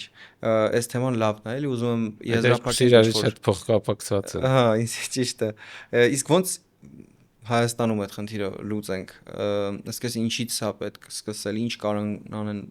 հասարակ մարդիկ, թեկուզ նրանք, ովքեր այսօր չունեն իշխանություն այդ ամենի վրա ազդելու կամ փոխելու ինչ-որ բան։ Փոխելու ինչը հասարակությունը, հասարակ մարդը չի կարող հասարակություն փոխել։ Եթե դրա մասին է, չէ, ամեն մարդ ինքը իր ընտանիքում իր երեխեքի իր գեների հետ կարա ինչ-որ բան անի, բայց եթե հասարակություն ենք ուզում փոխել, նախ պետք է ընդունենք մենք այդպես հեշտ լուծումներ չունենք, մենք բավականին խճճված ենք մեր պատմական խնդիրների մեջ ու տենց մի հատ կախարդական փայտիկով կամ մի հատ թրով չենք կարողանալու։ Իսկ եթե մի հատ թրով չէ, մեր լուման լինի օրինակ այն, որ մենք փոխենք մեր վերաբերմունքը դասատուների, ուսուցիչների հանդեպ, մենք կարանք մեր կողմից դա անենք, ուսուցչին վերաբերվենք ուրիշ ձև, որովհետև վերջերս TikTok-ում վերջերս ասելով երևի մի երկու տարվա պատմություն լինի, որ սկանդալ էր եղել, որ աշակերտները դասի ժամանակ ուղիղ եթեր էին հեռախոսով մտել TikTok-ում, դասատուին հայհոյում էին եւ այլն ու կա էլի այդ խնդիրը, օրինակ նույն բանը երբեք չես տեսնի, էլի ուրիշ ինչ որ այլ բնակավարին, որտեղ օրինակ տենց բացարձակ ռեպուտացիա ունեն էլի մարդիկ, ու պայմանականորեն այսօր զինվորների հետ կապված։ Ես ին վրա եմ զգացել, եթե մարդկանց ասում եմ դասախոս եմ, ահա, ես ոչ մի պատկառանք չեմ զգում մարդկանցից, իրանք մտածում են, որ ես տենց սովետական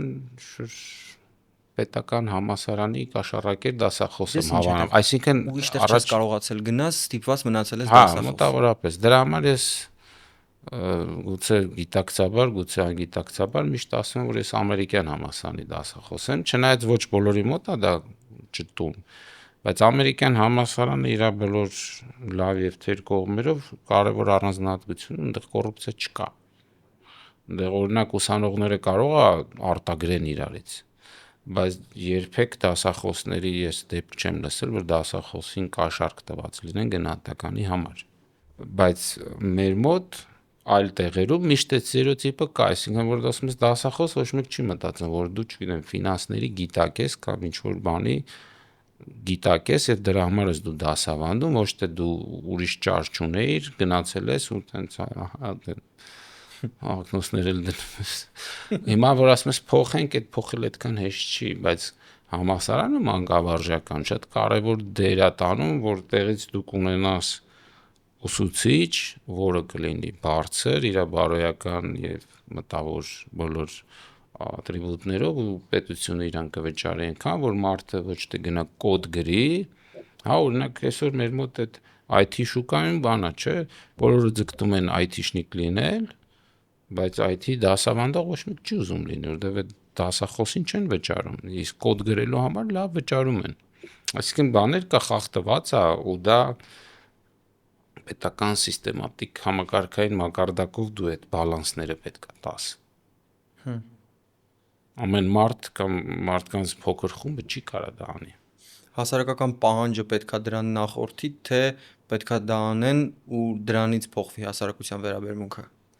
Տարբեր հասարակություններում տարբեր է եղել։ Օրինակ ես որ ասում եմ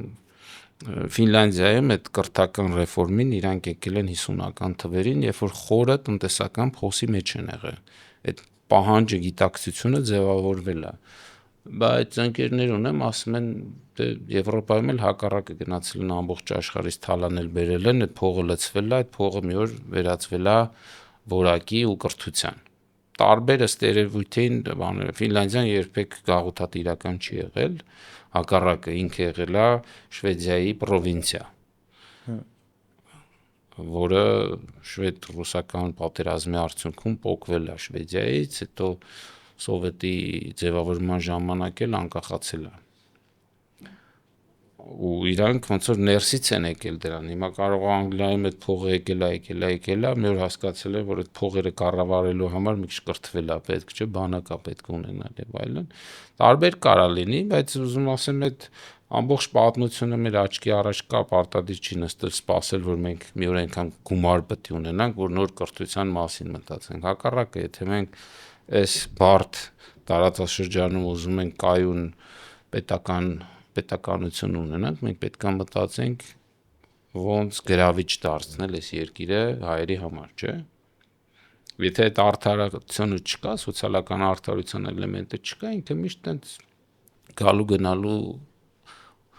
ամառներում 2 շաբաթ կամ ձմեռներում 2 շաբաթ ուտել խմել գնալու տեղա լինելու։ Իսկ եթե դու ունենաս մի ձգողականություն, որտեղ սոցիալապես արդար հասարակությունն է, երիտասարդությունը կրթված է, դու ամբողջ աշխարհի հետ կապված ես տարբեր թելերով, տնտեսական, գիտական, առաջավոր, ոնց որ օրինակ Իսրայելն է, ինքը ձգողական տեղ է դառնում։ Իսրայելի պատերազմը տեղի ունենում, կարող է օդանավակայանը մի երկու օրով փակեն, բայց մեկ այդ շարժը կա, գնալ գալ, ոչ մեկ չի ասում դե պատերազմը հանգարց չգնանք։ Ինքը մեկ է, ասենք աշխարհին կպած, հիմա դե ավելի առաջ գնացին, իրանց զենքերը արաբներին էլ են վաճառում, իրանց ժամանակվա թշնամիներին, որոնք տարբեր էմբարգոներ էին դրել, նույնիսկ այդ պատերը կարողացան արդեն բրդեն։ Հետաքրքիր է, այս թեման կարելի է անվերջ քննարկել, բայց ուզում եմ անցում կատարենք նորից փողի թեմային ու շատ զարմանալի էր ինձ համար, երբ որ սկսեցի մի քիչ խորանալ փողի մեջ ու հասկացա որտեղից է փողը մտնում շրջանառության մեջ ու հետաքրքիր որ հենց իմացա գնացի սկսեցի իմ բարեկամներին հարցնել Գիտեն թե չգիտեն։ ասում այ գիտես ասում որտեղից է առաջանում փողը դե ասում հա կենտրոնական բանկն է տպում ասում բայց որ տպում է հետո ինչ անում ասում վերում է բաժանվում մարդկանց ասում չէ ասում բա ոնց է փողը հայտնվում մարդկանց շրջանառության մեջ ու չկարողացան տենց մեր ընկալման մեջ չկա այդ ճանապարհը ոնց է գալիս հասնում փողը մեզ հիմա ուզում եմ քեզ հարցնել Դե այդ բավականին սպეციფიկ տնտեսագիտական գիտելիք է։ Պարզից պարզ ձևով ոնց է փողը հասնում մարդկանց։ Տենց մի տնտեսագիտական թեմա կա, կոչվում է ինչպես են բանկերը փող ստեղծում։ Այդ երբ որ խնայողություններ կան, ընդհանրենք դնում ես բանկում ավանդ, բանկի հաշվեկշռում դա պարտավորություն է, չէ՞։ Ընդհանրենք 1 միլիոն դրամ դրեցինք ավանդ, պարտավորություն ունի բանկը մեզ դա վերադարձնելու, եւ քանի որ մենք տարել էինք կանխիկ գումար էինք դրել, բանկի դրամարկղում հայտնվեց 1 միլիոն դրամ։ Հետո բանկը, քանի որ ունի այդ ավանդը, ինքը տալիս է վարկ։ Որոշակի սահմանափակումներով ոչ ամբողջ 1 միլիոնի, ընդհանրենք 800,000-ի վարկ է տալիս։ Ստրատեգիչքի ռեզերվ տենց է կոչվում, այդ ռեզերվը որ պահում։ Չէ, դե պարտադիր պահուստ կա, ոչ թե ռազմավարական, այլ պարտադիր պահուստ կա, որտեղ այլապես անընդհատ մուլտիպլիկացիա կլինի, կենտրոնական բանկի նորմատիվներից մեկը, դա կարևոր նորմատիվներից մեկը դա պարտադիր պահուստն է, թե ինչքան պետքա պահուստավորես, ընդ որում կենտրոնական բանկում։ Կներես, այսինքն եթե աուդիտ անենք ցանկացած բանկ, իր վերցրած ավանդներն ավելի մեծ թիվ կլինեն, քան տված վարկերը։ Եթե տենց Չէ, դե կարա պարտավորությունները ուրիշ բան լինի, բայց ավանդից տված վարկը ավելի քիչ է։ Այսինքն մենք բանկերը միայն ավանդից չեն տալիս։ Բնականաբար, բանկը օրինակ Առաջին բանկը պարտատոմսեր է թողարկել Իռլանդիայում հիմա։ Իսկ ով է կարգավորում, որ բանկը չչարաշահի ու շատ վարկեր տա, որոնց կառավարումը բանկը ոնց է վերահսկում, այսինքն տեսնում օրինակ այդ բանկից շատ է վարկերը գնում, հաստատվում ու բանկին ասում է քաղաքականություն փոխի։ Այդ մի թեման արի փակենք փողի ստեղծելու հաստատ։ Okay, կներես։ Այս 1 միլիոն ավանդը որ վերցրեց, 1 միլիոնը պարտավորություն ունի, 1 միլիոն էլ կանխիկ ունի։ Հիմա ես ունեմ, ընդհանրենք ՍՊ, գալիս եմ վարկ վերցնելու, ինձ տվեցին 800,000 վարկ։ Ես այդ վարկը կանխիկով չեմ վերցնում տանում, կամ առնվազն միանգամից չեմ վերցնում տանում։ Եվ այդ դեպքում ի՞նչ է տեղի ունենում, բանկը ինձ տալիս է վարկ, իմ վրա կախվեց վարկ, այն 1 միլիոնը այնտեղ նստած է, մի հատ էլ 800,000 վարկ ունեմ։ Եվ մի հատ է պարտավորություն է բացում, այսինքն ես ունեմ հաշիվ բանկում, այդ հաշվից նստացրեց, որը անկանխիկ է։ Այսինքն ինչ եղավ, 1 միլիոն ավանդ մտավ եւ 800,000 էլ վարկ առաջացավ, 1 միլիոնը դառավ 1 միլիոն 800,000։ Այդ կոչվում է բանկերի կողմից փող ստեղծելու process։ Վարկի միջոցով է փողը հայտնվում շրջանառության մեջ։ Կենտրոնական բանկից էլ գալիս է բանկեր, նույն ասենք բանկը կենտրոնական բանկում ունի պահուստներ, պարտադիր պահուստ, կարող ունենա ռեպոներ, ավանդներ եւ այլն տարբեր գործառնություններ, երբ որ ինչ որ բաների համար պետք է վճարել, կենտրոնական բանկը այդ տպած փողը տալիս է, ընդ որում փողը ոչ միայն տպած է, չտպած փողն էլ է փող։ Մենք տեսնում ենք կանխիկը, բայց ինքը կարող լինի անկանխիկ փող, որը օրինակ առևտրային բանկը կարող է կենտրոնական բանկից ընդհանրենք լոմբարդային վարկ վերցնի, այսինքն իր հաշվին գումար կնստի։ Եթե ինքը դա կանխիկացնի, կանխիկ կվերցնի, բայց եթե չկանխիկացնի, իր հաշվին էլի գումար է նստած, որը եւս ստեղծված փող է։ Այսինքն եթե հենց հիմա ամբողջ ժողովուրդը որոշի իր բոլոր թվային փողերը կանխիկացնել, այդքան փող փաստացի բանկերում չի լինի։ Բանկերը ստիպված կլինեն կենտրոնական բանկից փող ուզել, որ տպվի, հիպոթետիկ էլի, բնականաբար տենց բան չի լինում որ միաժամանակ։ Այդ դասական իմաստով կոչվում է bank run, անգլերեն ասում են, այսինքն երբ որ մարդկանց մոտ կասկած առաջանում, որ բանկը կարող է փողերը վերադարձնի, ընդհանրենք մի ավանդատու գնացել է փողը չեն տվել, մեկ է սոցիալական մեդիայի տարածում է, հիստերիա տարածում ու բոլոր ավանդատուները միանգամից գալիս են փողը վերցնելու, բնականաբար այդ բանկի մոտ բանկը այդ ավանդը որեցել է վարկ է տվել, ճիշտ է։ Հիմա որ բոլորը գան ասեն ավանդներս հետ տուր, ինքը չի կարող նույն հաջողությամբ վարկերը հետ բերի։ Վարկերը ավելի երկարաժամկետ են՝ մի տարի, 2 տարի, 5 տարի, 10 տարի, հիպոթեկային վարկերը 20-30 տարի։ Բայց կա տենց օրենք, որ արգելում է միաժամանակ գնալ վերցնել։ Չէ։ Ավանդների հատուցումը երաշխավորող հիմնադրամն է այդ ժամանակ փոխհատուցում։ Ավանդների հատուցումը երաշխավորող հիմնադրամը այո կարևոր դեր ունի, ինքը հատուցում է այն ժամանակ, երբ որ բանկը սնանկանում է, այսինքն ինքը վիճակի չի կատարել իր պարտավորությունները։ Եթե բանկը չի սնանկացել, ըստ երևույթին կարա բանկը հաճախորդին ասի, որ չենք կարող տալ հիմա քո գումարը։ Չի կարող։ Բանկը նախ դրա համար կապիտալ ունի բանկը բուֆեր ունի։ Կապիտալը դա իր ակտիվների եւ պարտավորությունների տարբերությունն է։ Բայց հույսը դրել է նրա վրա, որ միաժամանակ բոլոր ավանդատուները չեն գալու իրաց։ Հույսը դրել է, բանկի բիզնես մոդելը հենց այդ է։ Այսինքն բանկը չի կարող ամեն օր ապրի նրանով, որ բոլոր ավանդատուները վաղը կարան գան տանեն, դեպքում ինքը վարկ չի տա։ Եթե բոլոր ավանդատուները գալիս են այսքան վարկերը վերցնելու, փաստացի ավանդներ եթե վերցնում են, բանկը իր վարկերը ինչ պետք անի։ Եթե շատ է կան, ինքը դե այդ պահին ինչ որ կարճաժամկետ պետք է կարողանա փող ներգրավ, այդ կոչվում է իրացվելիության կառավարում։ Բանկերը ունենում են ակտիվների, պասիվների կառավարման կոմիտե, ALCO անգլերեն, Asset Liability Committee, որը շաբաթական կտրվածքով նայում է իրանց մոտ ինչա կատարվում, այնտեղ կան հատուկ հաշվետվություններ, որտեղ ըստ մարումների կամ ժամկետայնության հաշվետվություն կա, որտեղ երևում է օրինակ ճեղքվածք, հա, այսինքն ինչ ակտիվներ են երկար, ինչ պարտավորություններ եւ ինչ մարումներ ունեն, դրա ոնց որ կառավարում է իրականացնում։ Բանկի բիզնես մոդելը իրականում մեծ իմաստով դա ռիսկերի կառավարման բիզնես է։ Եվ հիմա այդ մի բավ բավականին ակտիվ ֆինտեքների մասին է ինչ է խոսում։ Ֆինտեքներին կպցնում էին բանկերին, հետո ասում էին լիցենզիա բան։ Ֆինտեքը ինչա դա առաջի պլանում հաճախորդի հետ աշխատող ինտերֆեյսն է, բայց ռիսկերի կառավարումը բանկում է գնում, որտեղ ռիսկերի կառավարման համար այդ մեծ կապիտալն է պետք, տարբեր ինֆրաստրուկտուրաներ է պետք, այդ թվում եւ կիբերանվտանգություն եւ այլն։ Ոնց որ բանկի հիմնական մեծ իմաստով բանկի գործը դա ռիսկերի կառավարումն է։ Վերադառնալով այն հարցին, այսօր ամենահետաքրքիր մասին ենք հասել։ Վերադառնալով այն հարցին, հիմա ստացվում է, որ իրական, ոնց որ ֆիզիկական թղթադրամ բանկը ունի շատ ավելի քիչ, քան էլեկտրոնային գումարներով տրամադրում է վարկ։ Այսինքն, երբ որ ես գումար եմ դնում բանկում պայմանական 1 միլիոն դրամի թղթի տարբերակով ֆիզիկական գումար, բանկը ստեղծում է երևակայական թվային փող եւ ինձ տալիս է վարկ, բայց հետո եթե ես գնում եմ պայմանական վերցնելու իմ կուտակված 1 միլիոն 800 հազարը, չգիտեմ, 20 տարի հետո որ ավանդից կուտակվել է եւ ես չեմ հանել, գնում եմ վերցնելու, բանկը դիմում է կենտրոնական բանկին վերցնելու համար ֆիզիկական գումար, որ կարողանա ինձ վերադարձնի իմ ֆիզիկական գումարը։ Նու այդ գումարը իր մոտ հավանաբար կա, բայց եթե ամբողջ շղթան նայենք, այո, այդ փողը գալիս է կենտրոնական բանկից։ Իսկ կենտրոնական բանկը երկրներ կա, օրինակ Շվեդիայում այդ կանխիկի տոկոսը շատ փոքր է, 0.2% է, ինչ է։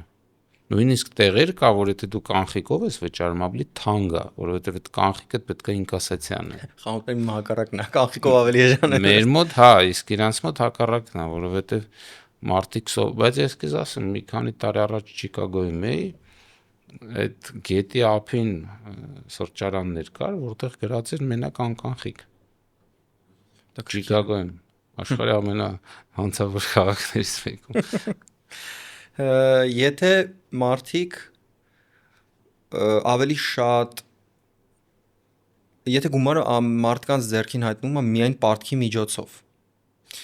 այստեղ գալիս է երևի ֆինանսիստների համար դասական տնտեսական խնդիրներից մեկը, պարադոքսներից մեկը, բայց մեր դիտողների համար երևի դա նորություն կլինի, որ եթե պարտքի մոդելով է գումարը մտնում միայն շրջանառության մեջ, ըստ երևույթին մենք այդ պարտքը երբեք մարել ֆիզիկապես չենք էլ կարողանա։ Մենք ֆիզիկական անձիկ։ Այո, պրակտիկորեն բոլոր մարդիկ ինչ պարտքեր հիմա եթե գումար են իրար որ ունեն, շրջանառության մեջ այդքան գումար չի գտնվի, որպեսզի այդ բոլոր պարտքերը մարվեն։ Որովհետև պայմանականորեն բանկը վերցրել է ինձնից ինչ-որ մեկից 1 միլիոն դրամ ավանդ եւ տվել է 800 հազար դրամի վարկ։ Այդ 800 հազար դրամի վարկը նույնպես գեներացրել է տոկոս։ Բայց երկու հոգի են պատկերացնենք քաղաքում եւ այդ երկու հոգին մեկը ուներ 1 միլիոն, որը տվել է բանկին եւ դրանից կաթում է իրեն օրինակ 9% եւ ինչ-որ մեկը որ վերցրել է վարկ եւ որի համար պարտավոր է վերադարձնել 24%։ Եվ 9 ու 24%-ի միջև տարբերությունը 15-ն է, եթե ճիշտ եմ հիշում։ Այդ 15%-ը իրականության մեջ, քանի որ գոյություն չունի,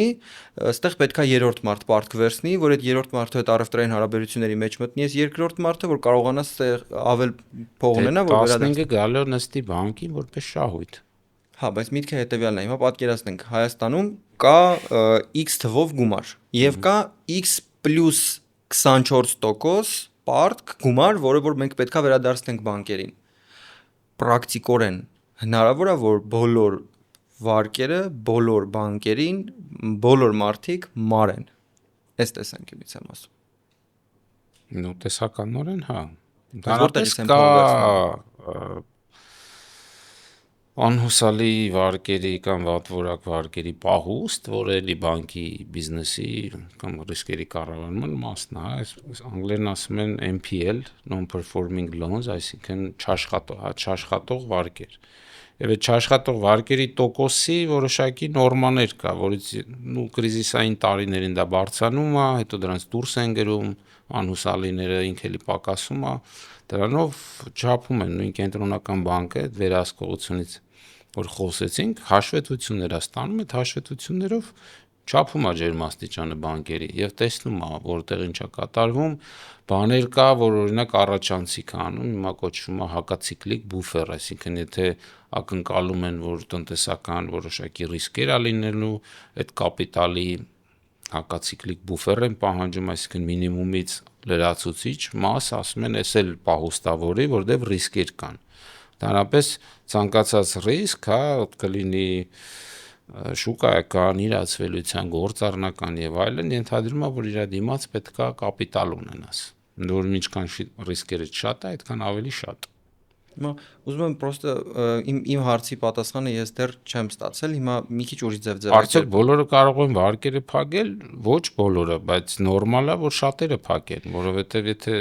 շատերը չփակեն, բանկերը կսննկանան։ Իհարկե, բայց ես գիտես ինչի մասին էի ուզում խոսել։ Արդյոք հնարավոր է ամբողջ բոլոր վարկերը փակել, հաշվի առնելով այն փաստը, որ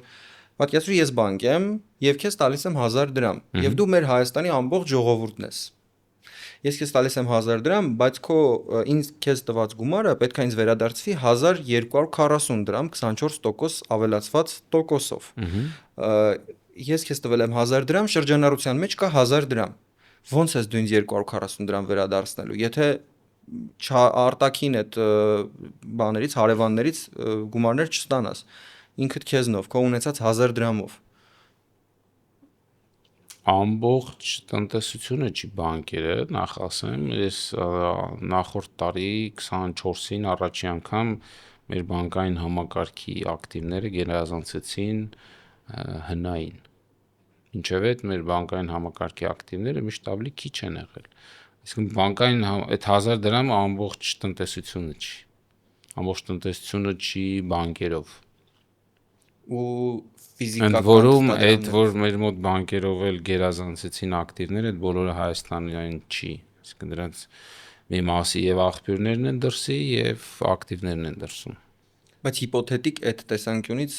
գումարը վերջնականապես պարտքը մարել հնարավոր չի, որովհետև ամբողջ տնտեսական համակարգը նորմալ է, որ ինչ որ մարդիկ չկարողանան մարել, որովհետև տնտեսությունը տես բան է, մրցակցությունը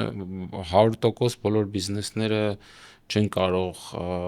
շահութաբեր լինել։ Բանկը դա գիտակցում է, որ ինչ որ մասի վարկերի բնականաբար չպետք է մարվեն։ Դրա համար գոյություն ունի մարժա, ավանդի եւ վարկի տոկոսի միջեւ կա մարժա, դրանից ծածկվում են որոշակի իմաստով բանկի վարչական ծախսերը եւ նաեւ այդ չաշխատող վարկերի մասը։ Իսկ դրա թույլատրելի տոկոս ինչ որ կա, որ դրանից ավել պետք չի լինի։ Մարժայի տոկոս։ Չվերադարձվող վարկերի տոկոս։ Հա, կան որոշակի նորմեր, որից վերև արդեն մի քիչ ռիսկային է։ Բայց երբ որ սենց համակարգը անընդհատ պարտք է տալիս ու պարտքի միջոցով է գումար շրջանառում, 2020 թվականին էլ եղավ COVID, որից հետո գումարի շարժը կանգնեց բավական, մարդիկ տնտեսությունը նորից գործարկելու համար որոշակի փող տպեցին, նորից մցրեցին շրջանառության մեջ ու փողի ծավալը շուկայում մեծանում է, որը նպաստում է նրան, որ մի քիչ էլ տեղի ունենա ապրանքների գների թանկացում, բայց մյուս կողմից էլ պարտքն է ավելի շատ մեծանում։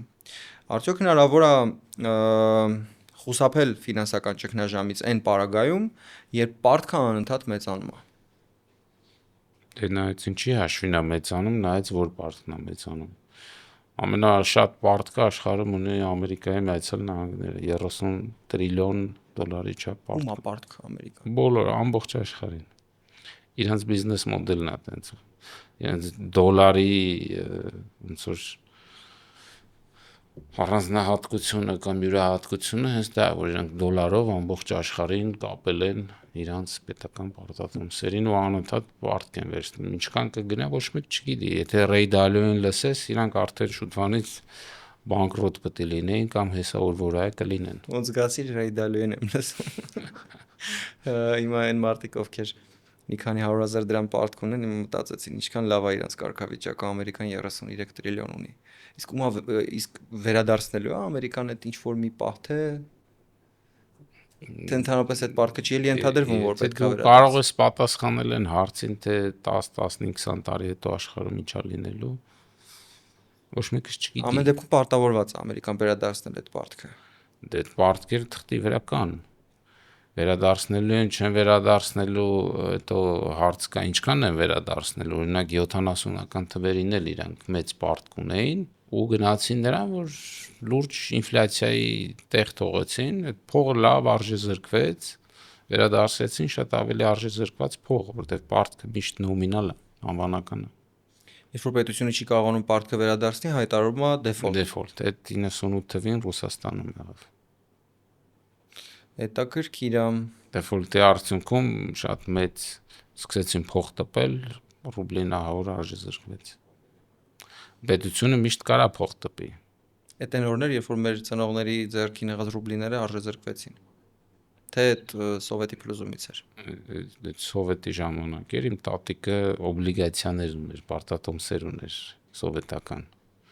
Իսկ 98 թվին ես արդեն համալսարան էի ավարտել, բանակից էի վերադարձել, չէ, բանակում էի։ Այդ տարի վերադարձա։ Այդ տարի եղավ դեֆոլտը։ Յուրաքանչյուր ոդքասթ որակյալ ու երկարատև լինելու համար կարիք ունի ֆինանսավորման, քանի որ այն, ինչ դուք տեսնում եք էկրանից այն կողմ, կատարվում է մեծ թիմի աշխատանքի արդյունքում։ Homo Deus-ին աջակցելու համար կարող եք անցնել նշված QR կոդով եւ դառնալ մեր ոդքասթի աջակիցը ու ստանալ մի շարք առավելություններ։ Մասնավորապես հնարավորություն եք ստանում դիտել օգտակար ու հետաքրքիր կոնտենտ, որը տեղ չի գտնում YouTube-ում եւ որոնք մենք տեղադրում ենք հատուկ մեր Patreon-ի բաժանորդների համար։ Եվ իհարկե, այլ առավելություններ նույնպես, օրինակ հաջորդ հյուրին ընտրել կամ ունենալ հանդիպում մեր ոդքասթի հյուրերի հետ առանձին ավելի անմիջական մթնոլորտում։ Շնորհակալ ենք բոլոր այն մարդկանց, որոնք արդեն աջակցում են մեզ։ Մի հատ հետաքրքիր մեմ կա, կատակ անեկդոտ մեմ, ասում են ալմորակայինները գալիս են երկիր մորակ, ասում են մենք կարող ենք ձեզ համար գալակտիկայի ցանկացած անկյունից բերել այն ինչ որ ձեզ պետք է, ինչ եք ուզում։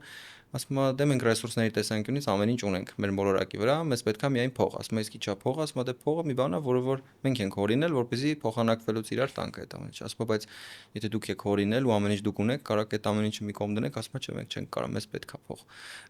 Ալմորակայինները հասկանում են, որ մարդիկ իրացիոնալ են ու թողնում գնում են այստեղից, հասկանում են, որ մարդկանց հետ գործ պետք չի ունենալ։ Այս տեսանկյունից արդյոք ժամանակը չի գալու մի օր, որ այս իմ քիչ ֆուտուրիստական հարց է, բայց ինձ հետաքրքիր է ոնց դու կփիլիսոփայես այդ հարցի շուրջ։ Եթե իհարկե կուզես։ Արդյոք մի օր կգա ժամանակ, որ մենք կհրաժարվենք փողի ֆինանսաբանկային համակարգից, փողից ու կանցնենք այլ ինչ-որ տնտեսական համակարգերի։ Փողից հրաժարվելու օրը կգա։ Չէ, բա փոխանակումը ոնց է տեղի ունենալու։ Օրինակ շատ հետաքրքիր մեթոդներ են առաջարկում տարբեր մարդիկ, երևի լսած կլինես։ Օրինակ առաջարկում են ռեսուրսակենտրոնացված տնտեսություն, որը միտված է նրան, որպեսզի մարդկանց բաժանեն ամբողջ ռեսուրսները դարձնեն համայն մարդկության սեփականություն, իսկ բաշխումը իրականացնեն ըստ անհրաժեշտության, որովհետև ռեսուրսները այնքան շատ են, որ կարող են բավականացնել բոլորին։ Ես ճիշտն ասած վստահ չէ, որ այդ ռեսուրսները այդքան շատ են։ Դե այնտեղ բնականաբար շատ բաներ օպտիմիզացվում են։ Պատերազմ է գնում, հիմա որ Տրամպը ասում է Գրինլանդիան մեզ պետք է։ Ինչի համար են, բայց պատերազմը հենց դա էր ասում։ Այդ ռեսուրսակենտրոնացված տնտեսությունն ասում է, որ մասնավոր սեփականությունը բնականաբար ստեղծում է անհավասարություն, որտեղ մեկի մոտ շատ է, մեկի մոտ քիչ, եւ հետեւաբար առաջանում է մոտիվ պատերազմելու ու վերցնելու ինչ որ բան, որը քեզ պետք է կամ գտնում ես որ քոնն է։ Իսկ երբ ամեն ինչ բոլորինն է ու ոչ մեկ ոչ մի բանի մասնավոր սեփականություն չունի ոչ մի բանի հանդեպ, հաստատի բացի սեփական տնից, որտեղ դու ապրում ես, չկա պատերազմելու իմաստ ու հետեւաբար եթե քեզ պետք է օրինակ մեքենա գնում վերցնում ես, օգտվում ես, տանում դնում ես տեղը, սենց ինչ որ տնտեսություն։ Դե դասականից թվում է ուտոպիստական բան է։ Թղթի վրա կարելի է ունենալ։ Բայց ինչի՞ չենք կարա մենք օրինակ այս մեր զարգացած տնտեսության, այսքան զարգացած տեխնոլոգիաների պայմաններում ունենանք ավելի զարգացած տնտեսական մոդել, որը չի ենթադրի, որ որոշ երկրներ ստիպված պիտի աղքատ լինեն։ Ինչ որ քաղաքական հարց է դառնում, որ պետք է ավելի շատ պոլիտիկներին տայ, բայց փողի տեսանկյունից շատ հարցեր կան էլի ստեղ, որովհետև փողն նենց պայմաններ է ստեղծում, որ մարդիկ ստիպված են անհավասար պայմաններում մրցակցել ու որոշ երկրներ պիտի աղքատ լինեն, չեն կարող այնպես լինել, որ ամբողջ աշխարհում բոլոր երկրները հարուստ լինեն։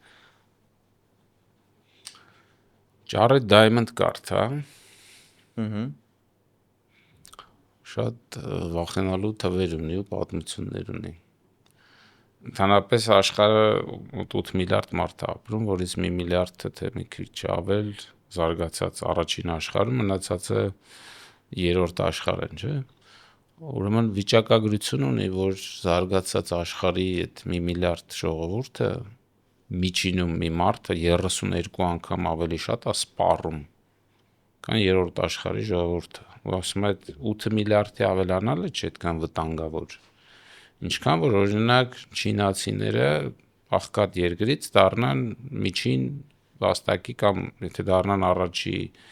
աշխարհի երկիր,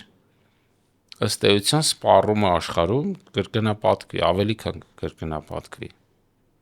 Չնայած որ իրանք 1/8-ն են, ճիշտ է, որովհետև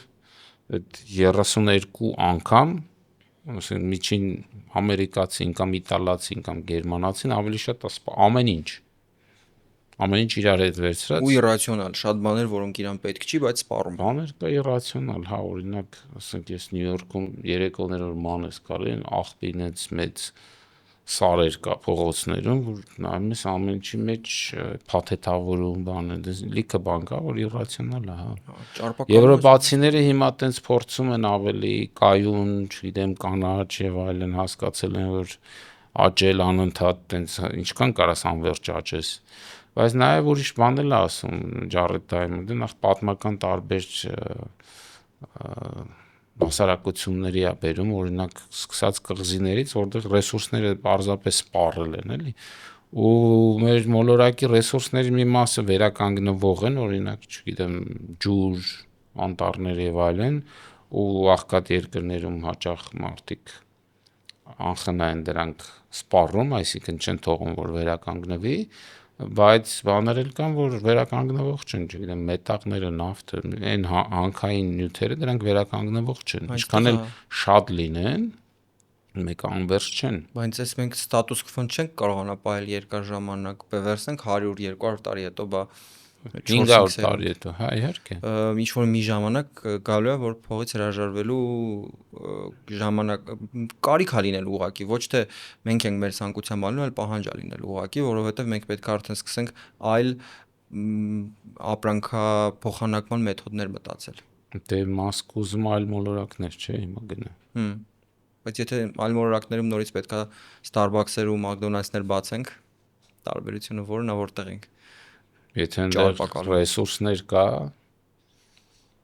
հա, այսինքն էքսպլուատացնենք նոր մոլորակներ, նոր ռեսուրս, դե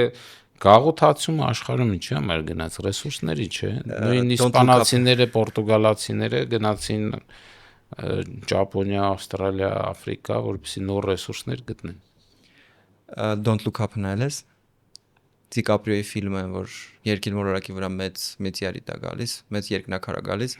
ու ծանոթ է։ Ինքը ֆիլմը ծաղրանկար ֆիլմ է, որը բնորոշում է ժամանակակից հասարակության բոլոր աբսուրդի հասնող երևույթները, որտեղ երկիր մոլորակի վրա գալիս է մեծ երկնակար ու գիտնականներ, որ գնում են հաղորդումների խոսում են, հաղորդավարները ասում են դե լավ, դե պոզիտիվ նայեք այդ ամեն ինչին, թեթև նայեք։ Ահա, նայեք վերև։ Ինչ-որ գիտնական կա, որ գոռում է, չէ, աչուձախ մեծորիտ է գալիս։ Իսկ բանը այն Ջոբսին կամ Մասկին մարմնացնող այդ կերպարը միլիարդատիրոջ փորձում է այդ երկնակարից ստանա ոսկին, որովհետև այնտեղ լիքը ռեսուրս կա ոսկու ու վերջում բոլորը հասնում են շատ վատ բանի։ Մի խոսքով միտքը հետևյալն է, որ եթե անգամ շատ ռեսուրսների հետևից գայթակղվենք, իդ գնանք, ի վերջո այստեղ երկիր մոլորակի վրա էլ մենք կարանք մեր կյանքը կազմակերպենք ավելի ռացիոնալ բազմանանք, ավելի ռացիոնալ ուտենք, ավելի ռացիոնալ հագնվենք, առնենք, ծախսենք, վառենք,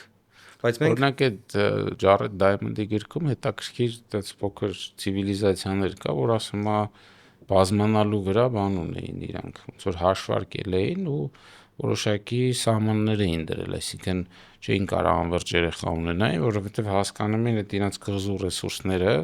այդ թվում վերականգնվող սահմանապակ են։ Իսկ մենք էքսպոնենցիալ աճում ենք։ Ինչքան շատանում ենք, այնքան շատ ենք բազմանում։ Վերջի տարիներին աշխարհում կանգնել է աճը, մի քանի տեղ է մնացել, որ էլ աճում են, էլի։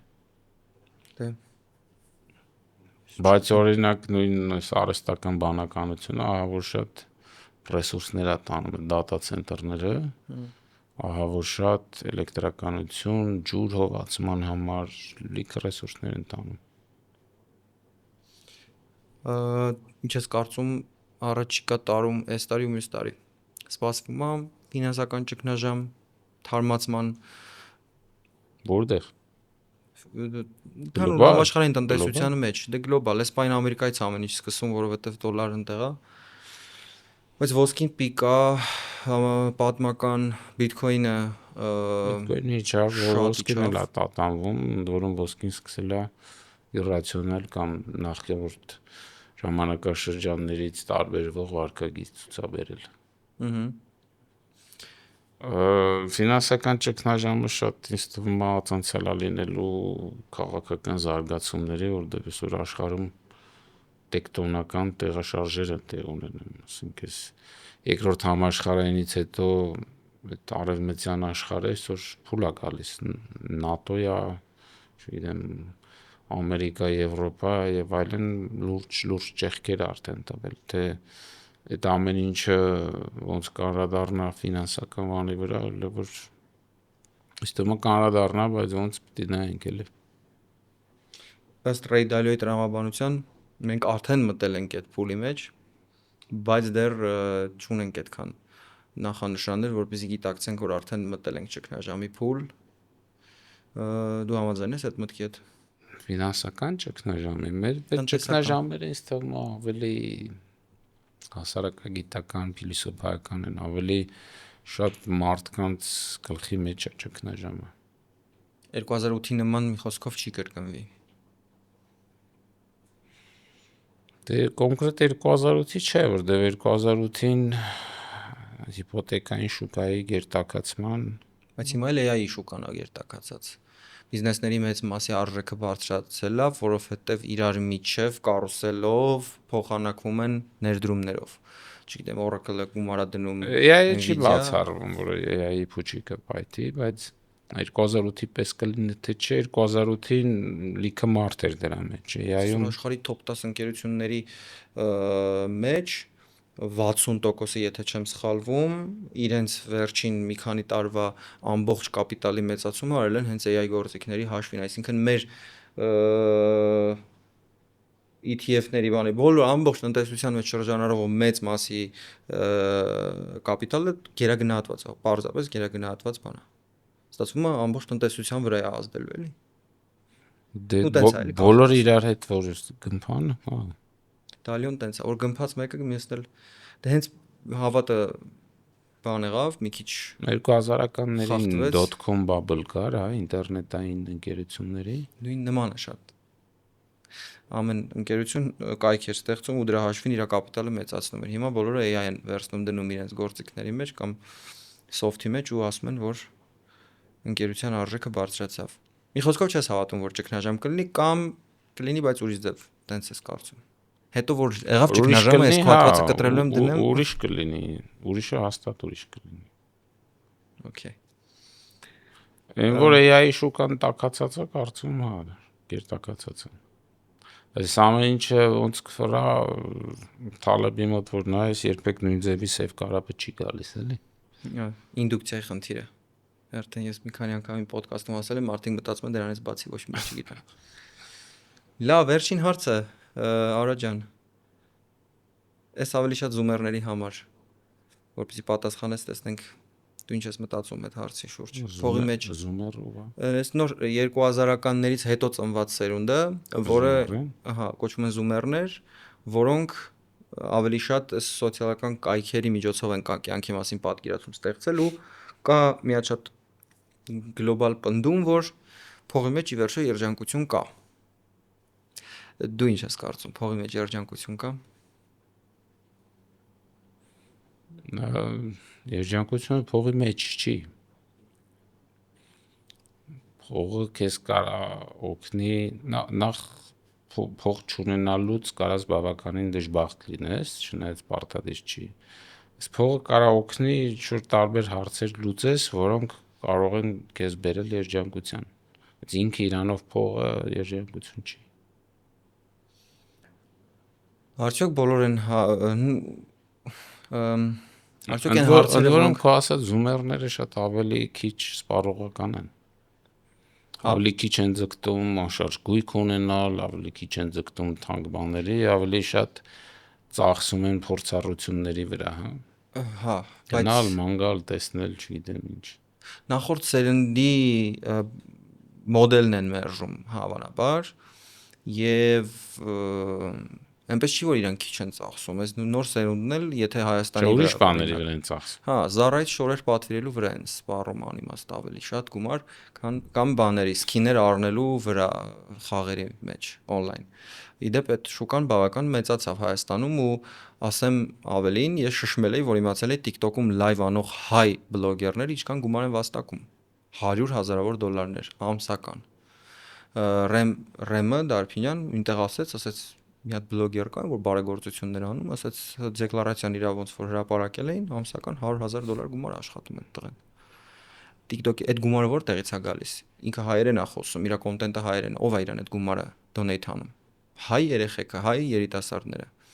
Այդ էլ իրենց փորձառության վրա ծախսը։ Դա իրենց ներդրումները հարցնեմ։ Մատ կարելի է ճշտել։ Արդյոք այն բաները, որոնք մեզ երջանկացնում են, ընդհանրապես փող պետք է դրա համար։ Ժամանակին, երբ օրինակ փողի մեր ծնողների օրինակ ժամանակները հիշենք 70-ականները, երբ դեռ սովետներ փողը ոնց որ ուղակի բազային ինչ-որ բաներ բավարարելու միջոց էր, չէր կարող քեզ ճոխություններ թույլ տալ, բայց այդ ժամանակ մարդիկ երջանիկ լինում էին, թե չէին լինում, ինչ ես կարծում։ Այդ մի հատ նոր մեծ թեմա է բացում, թե երջանկությունն ինչ է ընդհանրապես։ Իսկ քո կարծիքով ինչ է։ Եթե փորձես կարճ ձևակերպել։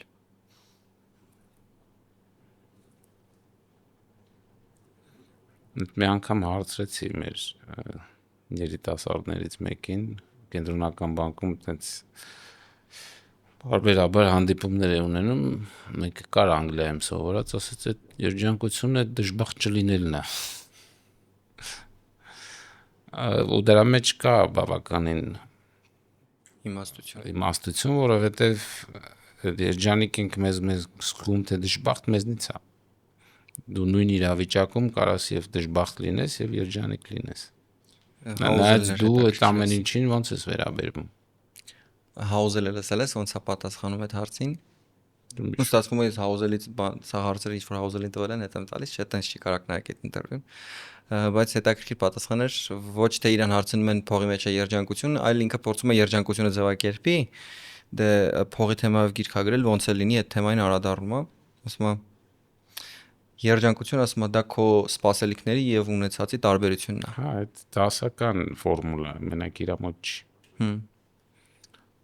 Նայած ակնկալիքները որտեղ էլի։ Հա։ Եթե երբեք ակնկալիքների չես հասնում, միշտ դժբախտ ես, եւ եթե հակառակը, միշտ էլ ուրախ ես։ Շնորհակալություն։ Ընդ որում այդ երջանկություն բառն էլ է, մեր մոտ բառերի մեջ էլ է տարբեր, էլի, օրինակ անգլերենով որ ասում են happy, happiness, happy, well-being, are you happy, ասենք այդ ավելի շատ կարող է նշանակի ուրախ ես, ուրախ չես, կամ ստե երջանիկ ես, երջանկությունը մեր պատկերացման մեջ ինքը մի քիչ շատ ավելի խորը փիլիսոփայական ու ամորֆ երևույթ ունի, հա, տենց իսկ ամերիկացու համար դա կարող է այդ օրը Coca-Cola խմել բավականին երջանիկ է, էլի։ Հատկապես եթե 0 է եղել։ Հա, ու հետնել մի հատ բուրգեր ա կերել, ոչ կալորիական, չէ։ Շնորհակալություն Հարադ ջան զրույցի համար։ Շնորհակալ։ Հետաքրքիր էր։ Հա, ժամը կեսից ավել։ Բաղրամյանը թարգել,